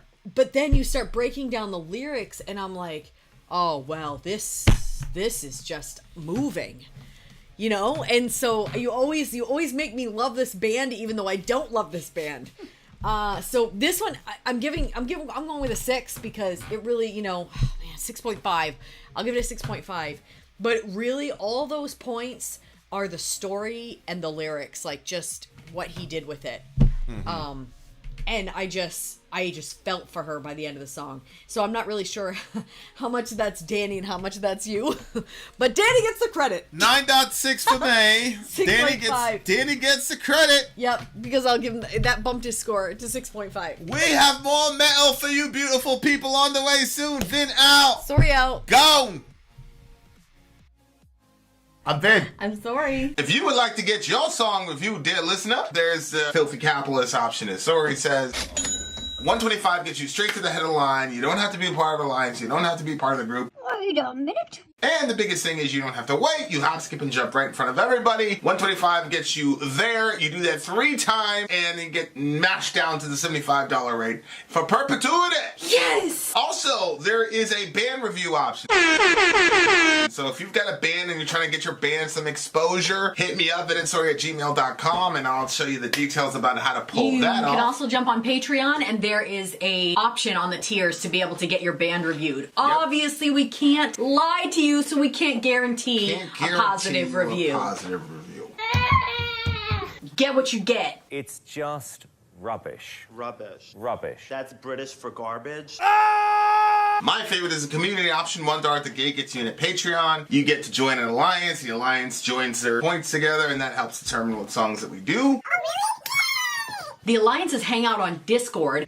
Message me on Patreon to get the link. And they do all kinds of other cool things. They do Minecraft, Dungeons and Dragons. Yeah. It's really a community within the community. Anybody can go in the village, facebook.com/VinandSorry. There's 160,000+ people on the channel. What's cool about the Discord is that it offers a real opportunity for community connection, friendship, that type of thing. And it's on Discord, so if you're not a Facebook person, it's for you. You start off at $1. Right. Plus you get exclusives. Sorry and I are working on a song. So the first 15 seconds of that was on Patreon. Also, at $15 here and above, when we actually debut the video, they're going to be there live with us. There you are, dear listener. Buy our merch. Buy our merch indeed. A child shall lead them to buy our merch. Yes, dear listener. Yes, dear listener. Yes, dear listener. My partner in crime has left. She has quit Vin and Sorry. So now it'll just be Vin and Vin. I'm sorry, dear listener. There's nothing I could do about it. She left. No, I'm coming back. Oh, she's returned. She's returned. I've returned. I figured out why I'm so red in these videos. Why? So basically all the lights are red. It's reflecting off my white skin. The light behind you. As if it was reflecting on your white. You're ridiculous. All right. Anyway, we are in the middle of a live stream. Hey, Jason, are you the one that played that thing and I re-Facebooked it to everyone? Uh-oh. All right. This next song is called Dirty Laundry. Uh-oh. From Don Henley. Uh-oh. Dirty Laundry. Oh, boy. Dirty Laundry. Hey, everybody. I've seen that before in our comment section. You guys are out here airing out your dirty laundry. Yeah. Get a counselor. Yeah. White woman in distress. White woman in distress. Oh, no. That was an old school one. All right, you guys ready? Let's go. Did you take one or? No. Yeah. I was going to either take one or take half of that. Haffy Taffy instead of Laffy Taffy? Yeah, Laffy Taffy. Okay, let's go. This is actually pretty even this time. Really? Yeah, I reposted it. You're a badass. Watermelon. Anytime I run into a guitarist, it's like, sorry, so white, she's reflective. Anytime I run into some like crazy shit, I post it. That shit was tight, bro. All right, here we go. Don Henley, Dirty Laundry. Uh-oh. Here we go. Dirty Laundry.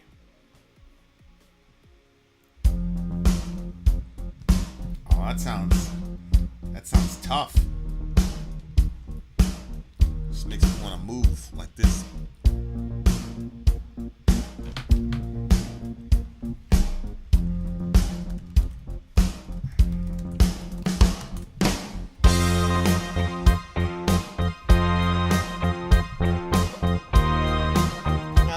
sounds like the 80s to me. 100%.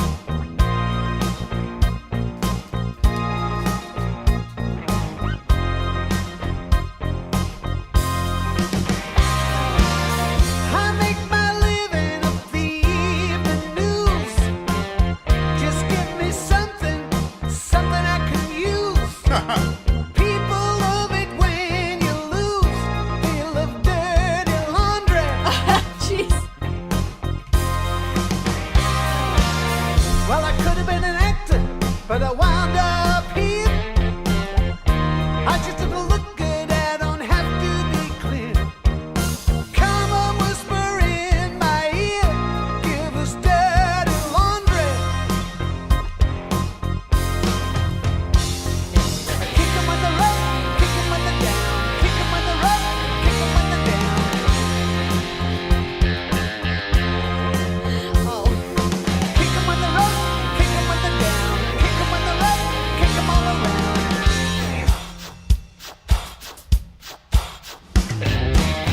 Got the bubble-headed bleach blonde, comes on at 5.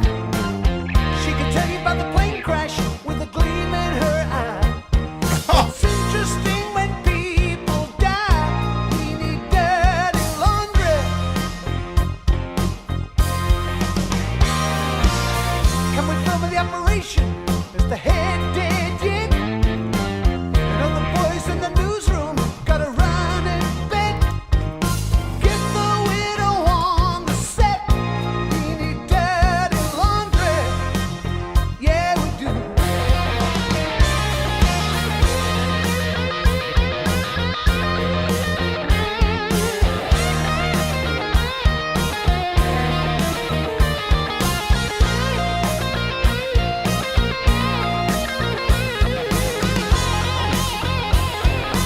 Someone's crazy right now.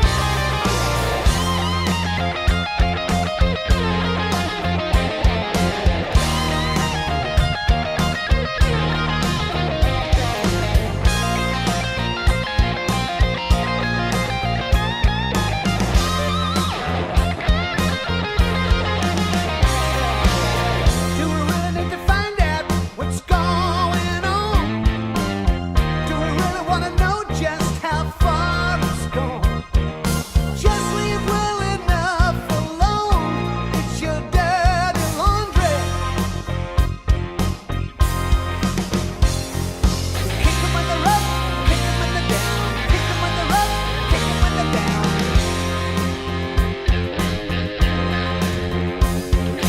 Kick 'em when they're up, kick 'em when they're down, kick 'em when they're stiff, kick 'em all around. Kick 'em when they're up, kick 'em when they're down. Jesus.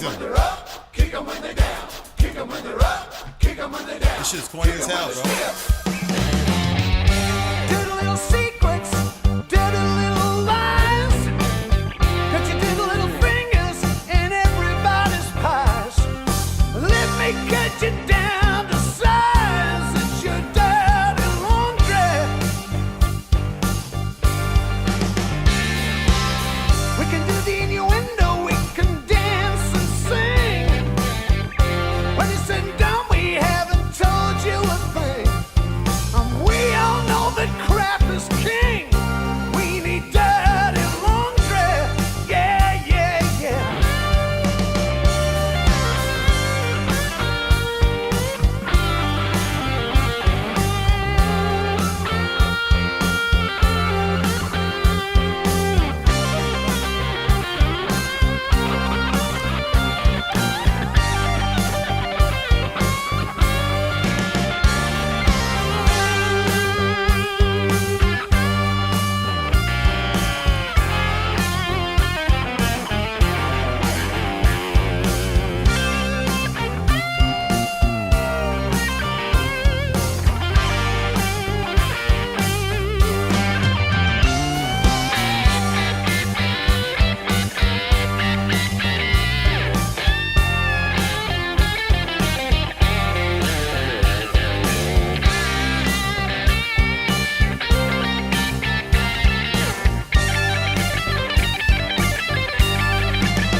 right, Kick that 'em when they're up, was kick 'em when they're down. Don Henley. I've never heard of this guy before.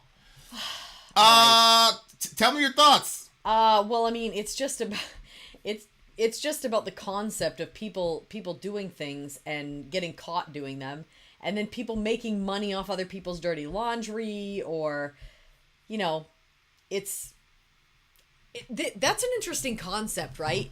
Being shocked by somebody else's behavior, like they what's wrong? No, go ahead. I'm seeing where you're going with this. You know, like, you'll see if people's stuff gets put out there, but we all know that we all have stuff that if every bit of ourselves was put out there, we'd be like, I wouldn't want people to know this. I don't know how big your list is. You know what I'm saying? Mm-hmm. So all of a sudden, somebody else's dirty laundry gets aired out there, and everybody just is like, oh my gosh, and gets in on the business, instead of being like, what's super significant about that? Like, we all, like, usually it's somebody's fuck ups, right, that get put out there for everybody. Yeah. And instead of just being like, yeah, I got my own stuff though, and keep going on with our day, like, people will make a big giant deal out of it and react to that information like they would never want people to react to them if it was their business out there. Right, so Dwayne is saying that was not Don Henley. This was his song. A cover band ruined this song. Oh.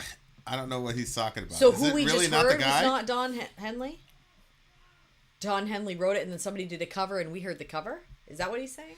Am I the only one that recognizes this trash version? This is not Don Henley.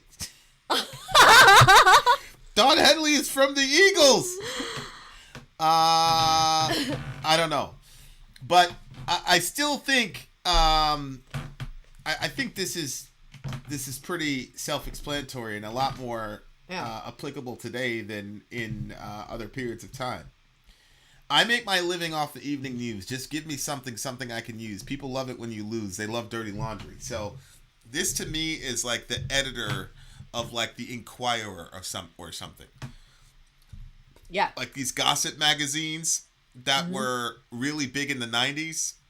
I don't know, some of you young bucks don't know this, but there's this I think the Inquirer is like still around.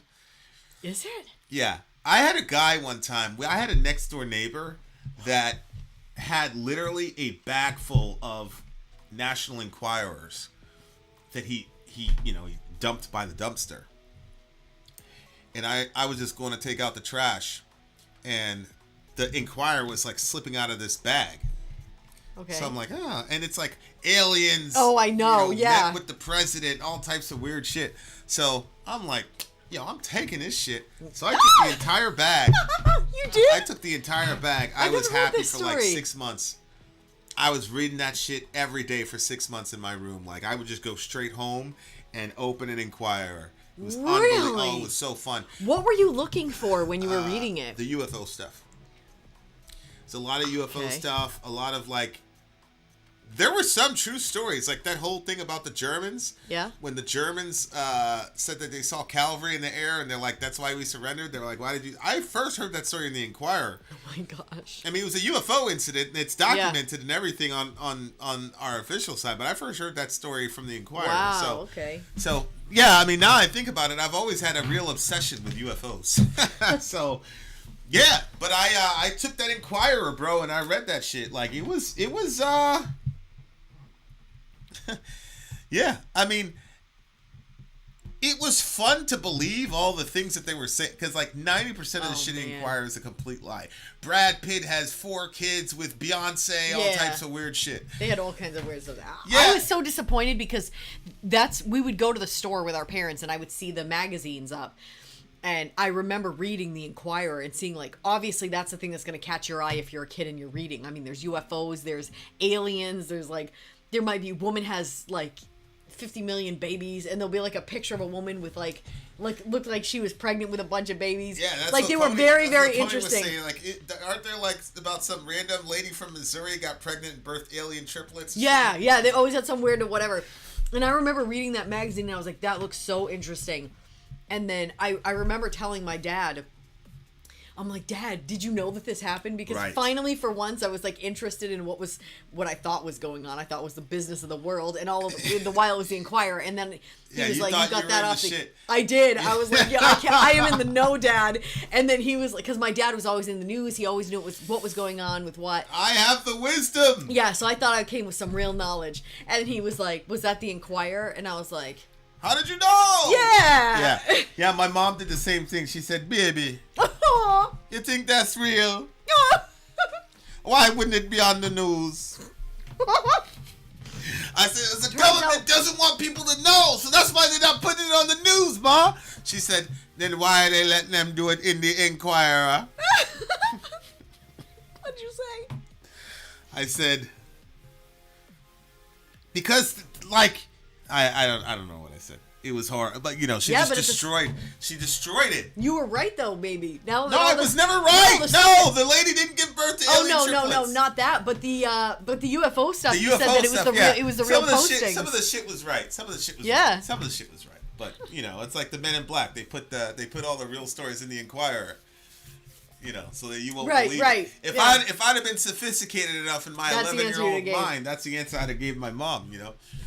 Because when I would come up with these answers that were kind of irrefutable because you couldn't falsify them, she would just wave me off and go back to whatever she was. "Hey, you foolish boy. Make sure you do your dishes."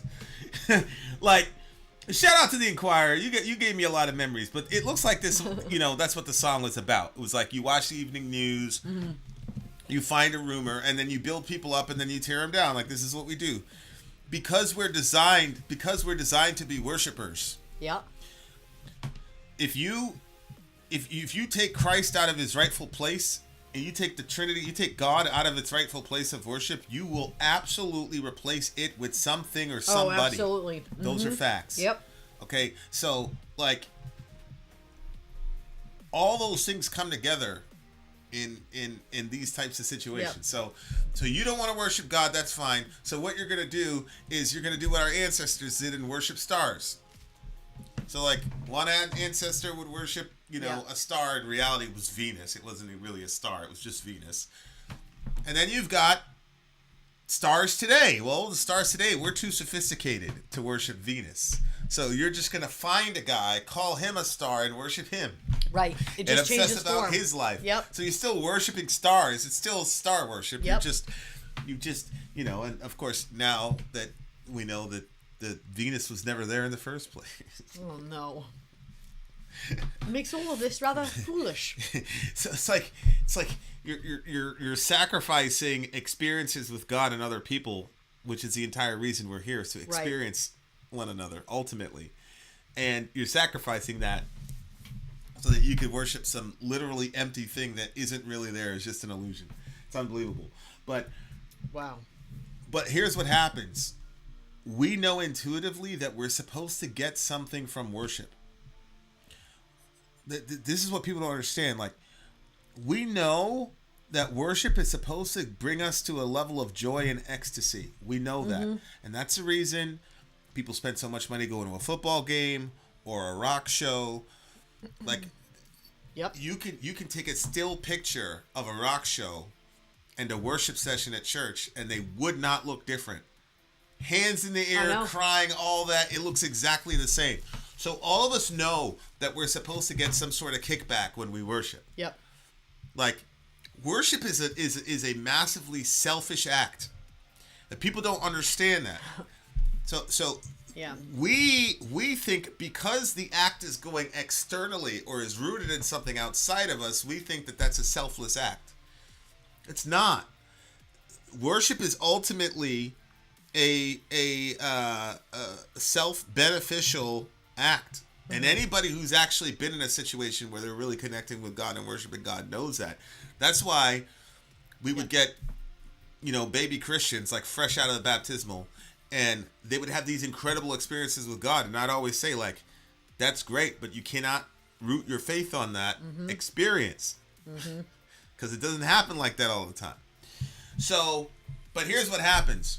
When that God stops giving you the kickback that you're supposed to get from worshiping him or her, then you want to crucify. Yep.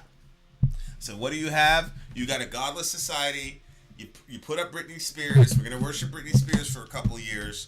And then you realize that your life is still as empty as it was before. So now you got to crucify Britney Spears because your worship of her benefited her, but it didn't benefit you. Ooh. It got her rich. It got her famous. Wow. But it didn't benefit you at all. Okay, You're just then. as empty and the song is played out. So now you want to put her on a cross. Yep. So now you want to mock her. Wow. When she's going through a complete psychological breakdown, you want to mock her because you want to take out all your rage at the fact that she couldn't come through for you as a god. See, you worship her, and now you want to crucify her. Wow. When God calls us to worship Him, that's an act. That's an act of love. In order for because what's happening in worship is what's happening in this reaction channel. You see a song, the song affects you, you love it. And then you go and tell your friends, yo, you got to listen to this song. Okay, that moment when you tell your friends, yo, you got to listen to this. This is the greatest. You are now worshiping. Mm-hmm. And the reason that when you hear a good song, you find your best friend is because you know that your friend getting to experience this masterpiece of music is going to bring them happiness, and they're going to reflect back to you the happiness that you feel inside, and you're both going to worship together. That's why you always want to share your favorite food Increasing the joy. with your favorite person, right? It's because you want to give that person the happiness and you want to see them happy. Like, this is crazy. Like, you know, I struggle with Christmas all the time, but like, what are people actually buying when they're buying Christmas presents? They're buying 5 seconds of thanks, Dad. That's all they're buying. 90% of the Christmas presents, and there's no undercurrent here. I'm just saying 90% of the presents that you've gotten or given, you're not using today. Mm-hmm. So that purchase was just for that 5 seconds where they say, thanks, Dad. Mm-hmm. Where it's like, I'm going to bring this kid so much joy that they're not going to be able to help but respond verbally in an act of in gratitude. Yeah. Okay? So when God calls us to worship Him, that's what He's calling us to. He's saying, I am the present. And instead of 5 seconds, how about like 5 eternities? I can make you happy. I can get you to the point where you can't help but express your happiness in me. That's what worship is. It's you're so overcome by happiness that you can't help but express it. Right. And that comes out like in the overflow. Art, music. It's the overflow of a great experience, right? Mm-hmm. So if you cut yourself off from the entire reason you were created, that doesn't change the fact that you want that experience. Mm-hmm. So you're going to go out, because you've thrown God to the side, He's boring, you're going to go out and find other things to worship. But those things are always going to disappoint you, and you are always going to crucify them. Always. As a rule. Always. Or it will crucify you, as in alcoholism. Wow. But worship is a very bloody affair, dear listener. Somebody's getting on that cross. Mm-hmm. Ask any drug dealer. Ask any drug addict. We just talked about the trafficking stuff in the previous episode. Somebody's getting on that cross for worship. That's how crazy it is. It's literally life or death. So that's what's happening in our media. What's happening in our media is we're in this constant loop of finding gods to worship and finding gods to crucify, and like we still haven't figured it out. Wow. Like, how about we find the real God and worship Him, and then, and you know, and then Jesus, as the scripture says, publicly crucified. So these people get subjected to public executions. All our celebrities get executed in public. Mm-hmm. So Jesus gets crucified in public so that He can relate to everybody. Mm-hmm. This is the thing that's crazy to me about Jesus. Like, on the one hand, He can relate to the gutter girl from the previous song, and the gutter nobody from Afghanistan. And simultaneously, I go to Rockstar and says, Jesus is the only person that knows what you're going through right now. Where you got exalted and crucified, and you were the same person. You have no idea what the fuck happened. Yep. Only Jesus can relate to that. Uh-huh. He can relate to everybody. It's unbelievable to me. Oh, yeah. It's unbelievable to me. Like, Muhammad came from Quraysh. He came from the greatest tribe and the greatest whatever in the Arab Peninsula. Like, he was an upper middle class guy, and he was extremely handsome. Like, and he married into wealth. Like, he was set up. You know what I'm saying? So anyway, the song is cheesy to me. I'm not gonna lie to you. But now I'm a little bit happier that it wasn't the actual band. it was a cover because I'm like, holy shit, that was horrible. Yeah.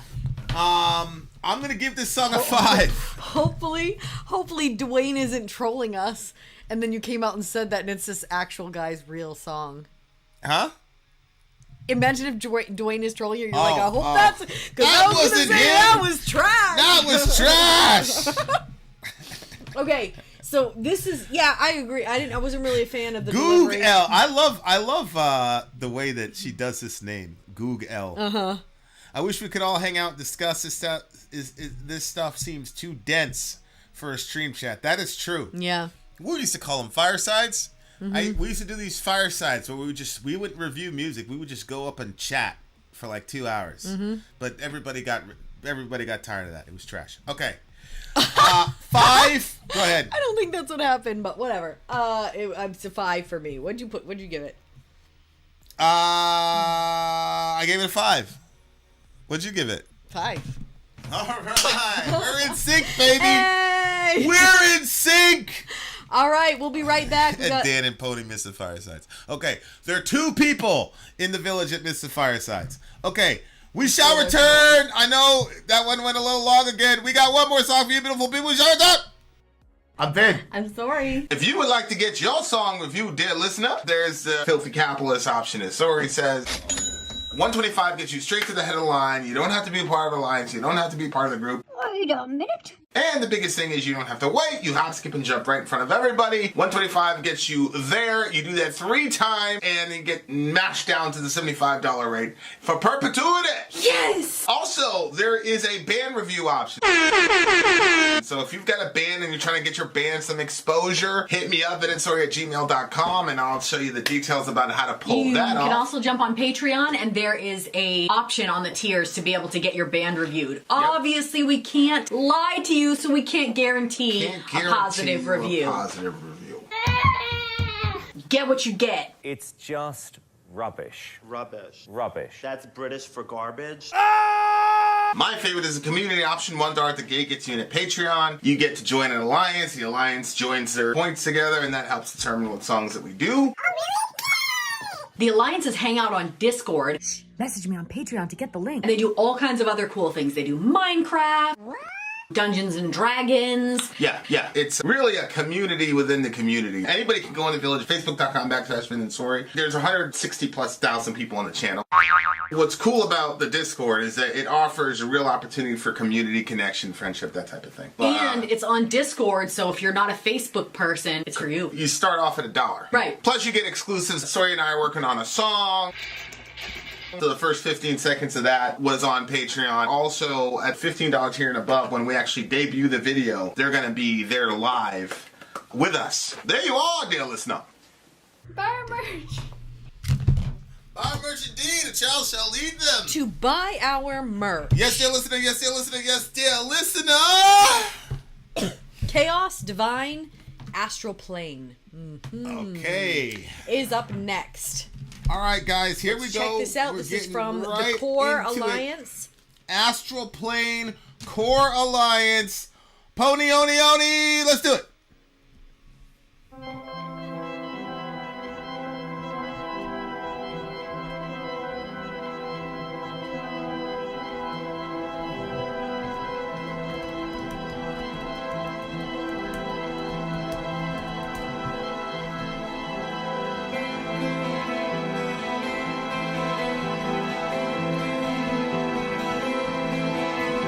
Liking this.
Beautiful.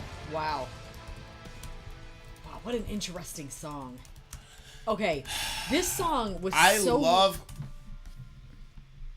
I love female vocals, but male vocals like this are some of my favorites. Okay, go ahead. Yeah, that is a pretty crazy type of style.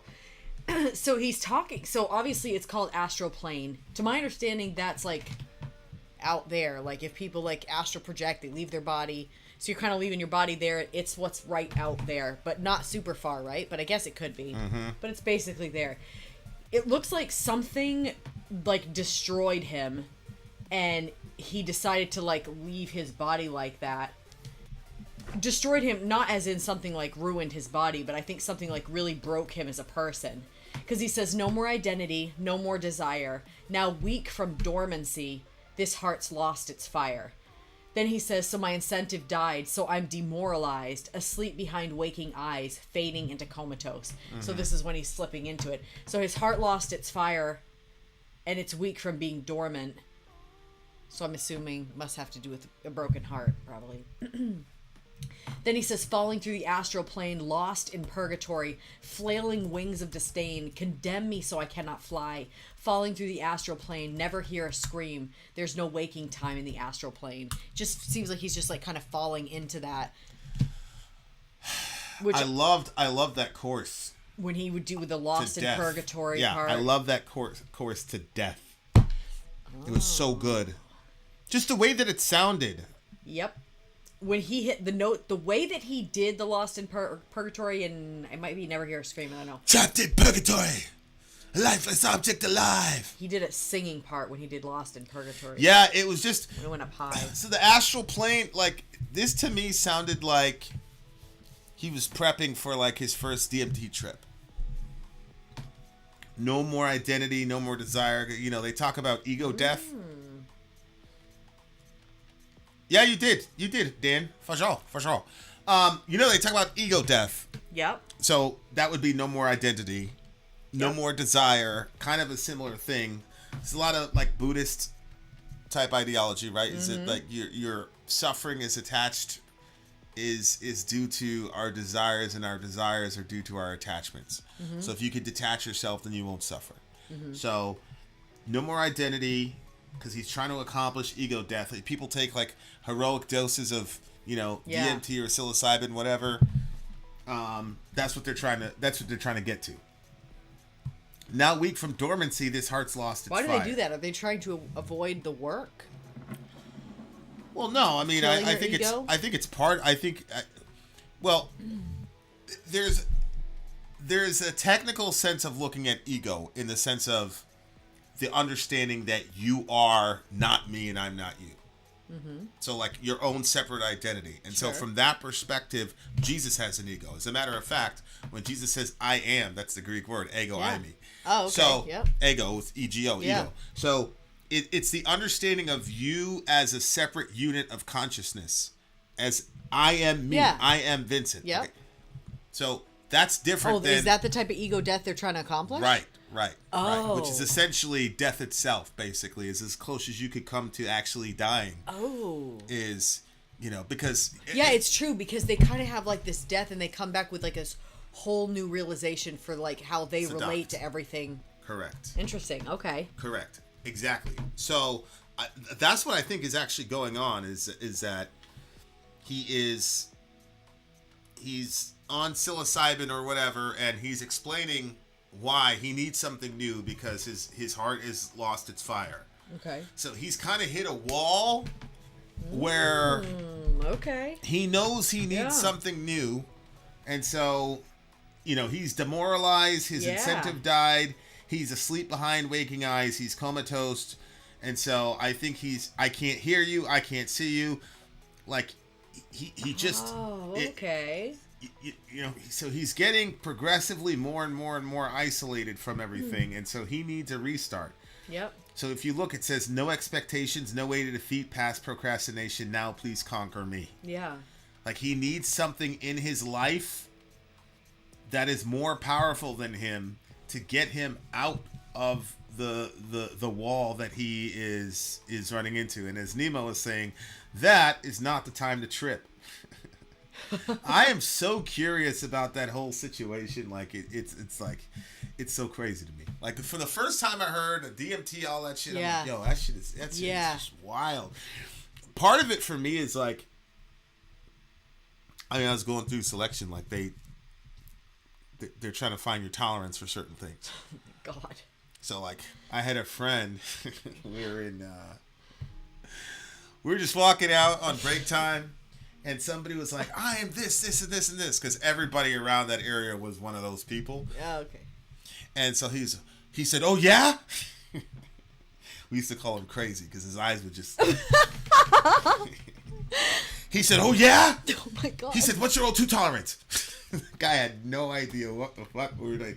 He's like, what's your O2 tolerance? I just said, all right, crazy, let's go. Crazy. The guy's like 6'6", like 250. Oh my gosh, babe. Fucking mountain of a man. A mountain of a man. Remember I told you I was sparring and the guy knocked me out? Yeah. Oh, that's the guy? Yeah. I was like, okay.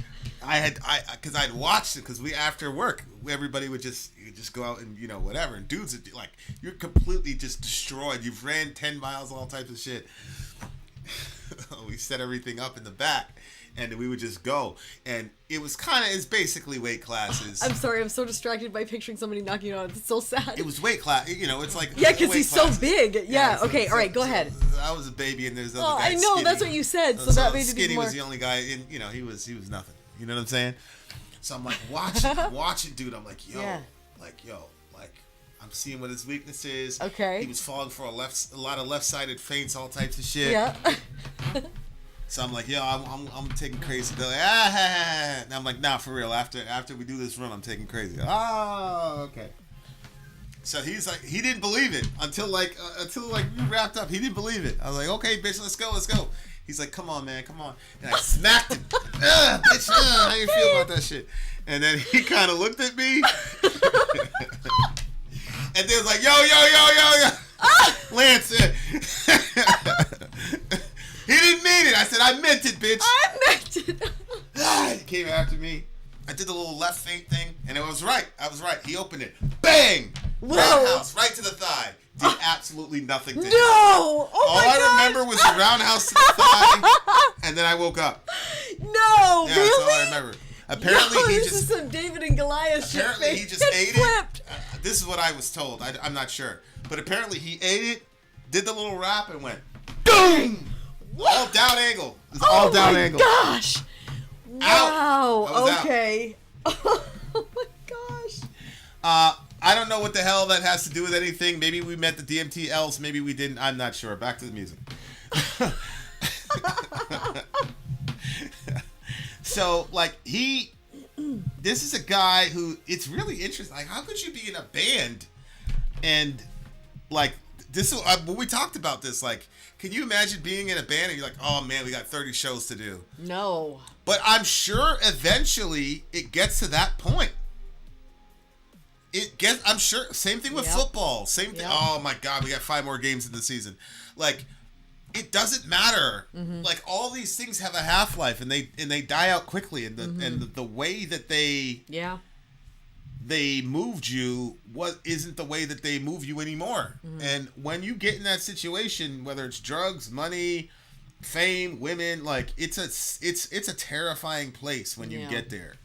Yeah. When you're young, you don't ever think you're going to get there. When you're young, you're like, oh my God, I wish I could be in the NFL. I wish I could do this. I wish I could be in dev, oh man, that'd be crazy to be dev, blah, blah, blah. It doesn't matter. Like, it doesn't matter. Like, it's gonna lose its taste at some point. Wow.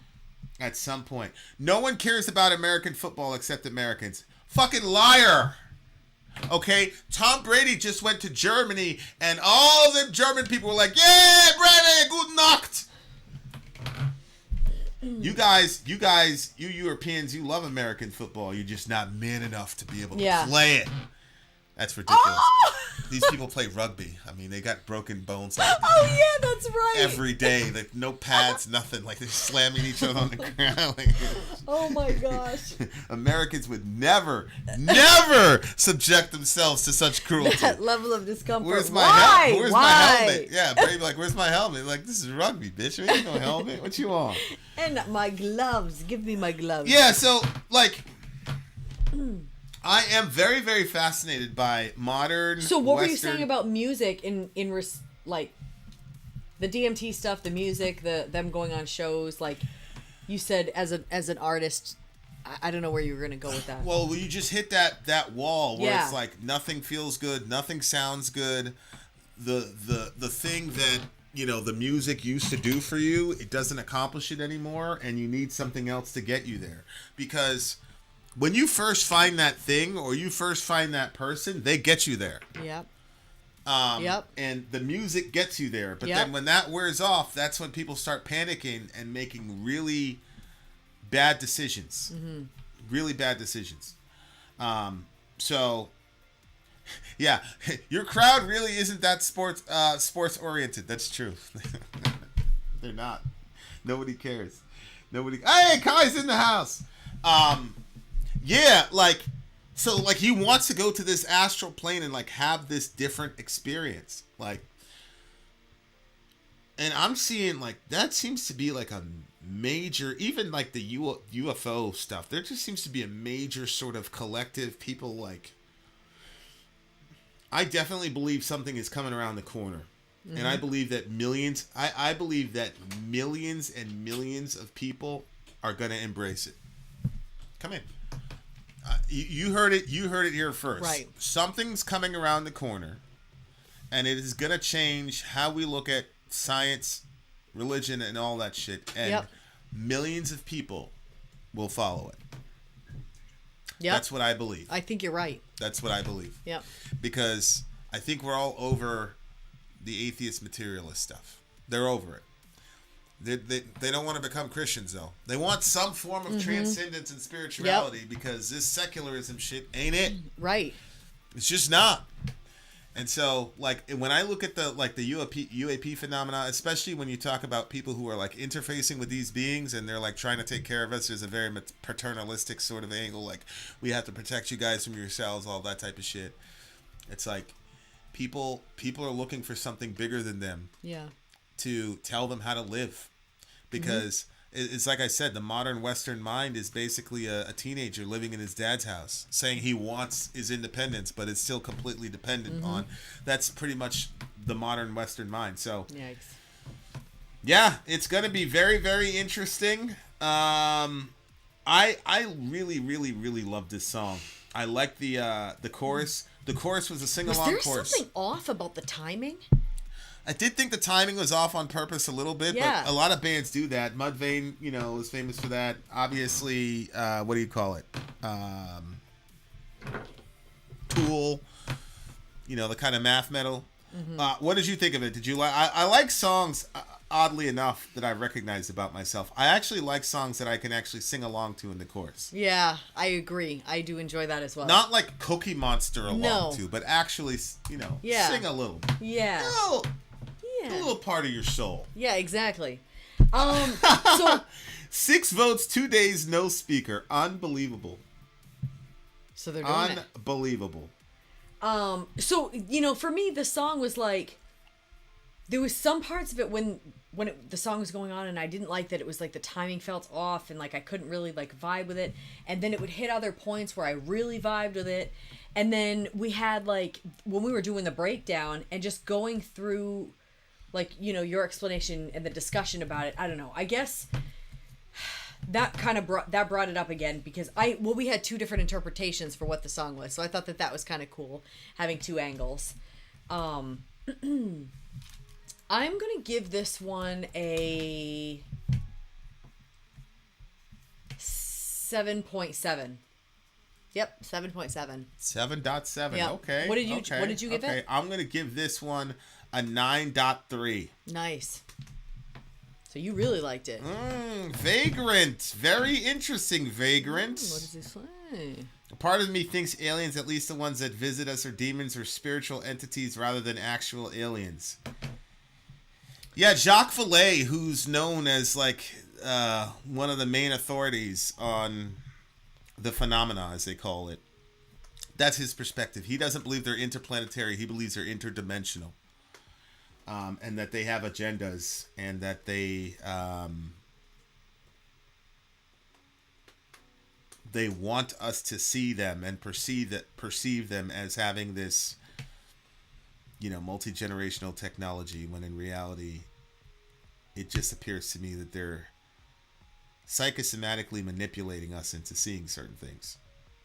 And that's why, if you look at the language, unidentified aerial phenomena, that's very important.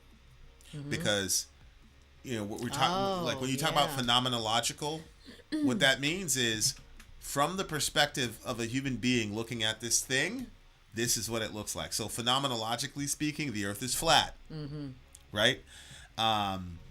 Phenomenologically speaking, there's no such thing as atoms because we can't see them. You see what I'm saying? So when they say unidentified area phenomena, that's a clue. Like, you're seeing something. It's not an optical. You are seeing something. Whether that thing is what you actually think it is, that's the question. Yeah. So there you go. Interesting. I just want to read this. Whenever I hear some big mouth in Washington or the Christian heartland banging on about the evils of sodomy or whatever, I mentally enter his name in my notebook and tentatively set my watch. Sooner rather than later, he will be discovered down on his weary and well-worn old knees in some dreary motel or latrine with an expired Visa card, having tried to pay well over the odds to be peed upon by some Apache transvestite. Oh my God. Who the fuck? Wow. Who are you quoting? Anyway, shout out to 275 Ranger. What did you give the song finally? I thought I get a 7.7. All right, give it a 9.2 is my final answer. Alrighty then. Guys, we are having a Fuji stream at some point in the near future. We're gonna manipulate the algorithm of Amazon, and we're just gonna have a day where like we get 20 people to get some Fuji so we can bounce up in the algo. Oh yeah. So we will give you a song per Fuji. We'll do they're one only of those. 30. They're only $30. Yeah, we'll good night. Remember when we were doing like that fire off where we did like a song for 25 or whatever? Instead, they could buy a can. Yeah. We'll do the song for them. Yeah. And where we do like the 5-minute review after it. So that is coming up. That is coming up, dear listener. And if you could be as kind as to leave a review, that would also help us in the algo. Okay. Yay. All right, guys, thank you very much. Thank you to the core. Shout out to the core. Shout out to Pony. Shout out to 275. Shout out to the big homie Kai. Big homie Dan. Applejack. Thanks for coming through, you guys. The core was awesome tonight. Brought a lot of great songs. I'm adding some of them to my playlist. I could tell you that. Heartbeat. If you want to help with Fuji, send me an email, vinandstory@gmail.com. I will get you what is it, 80% off ticket? Yeah, that's what that is. Yeah. Yeah. So if you know somebody that needs formula and you want to say, hey, check out this formula, it's badass. Send us an email, vinandstory@gmail.com. Yep. We will send you a 80% off coupon so you can you get the entire thing for $6, and then give it away, or keep it. But if you buy it, make sure you leave a review. Okay. Much love to all you beautiful people. We are out of here. We actually have to work on Fuji right now. Been out.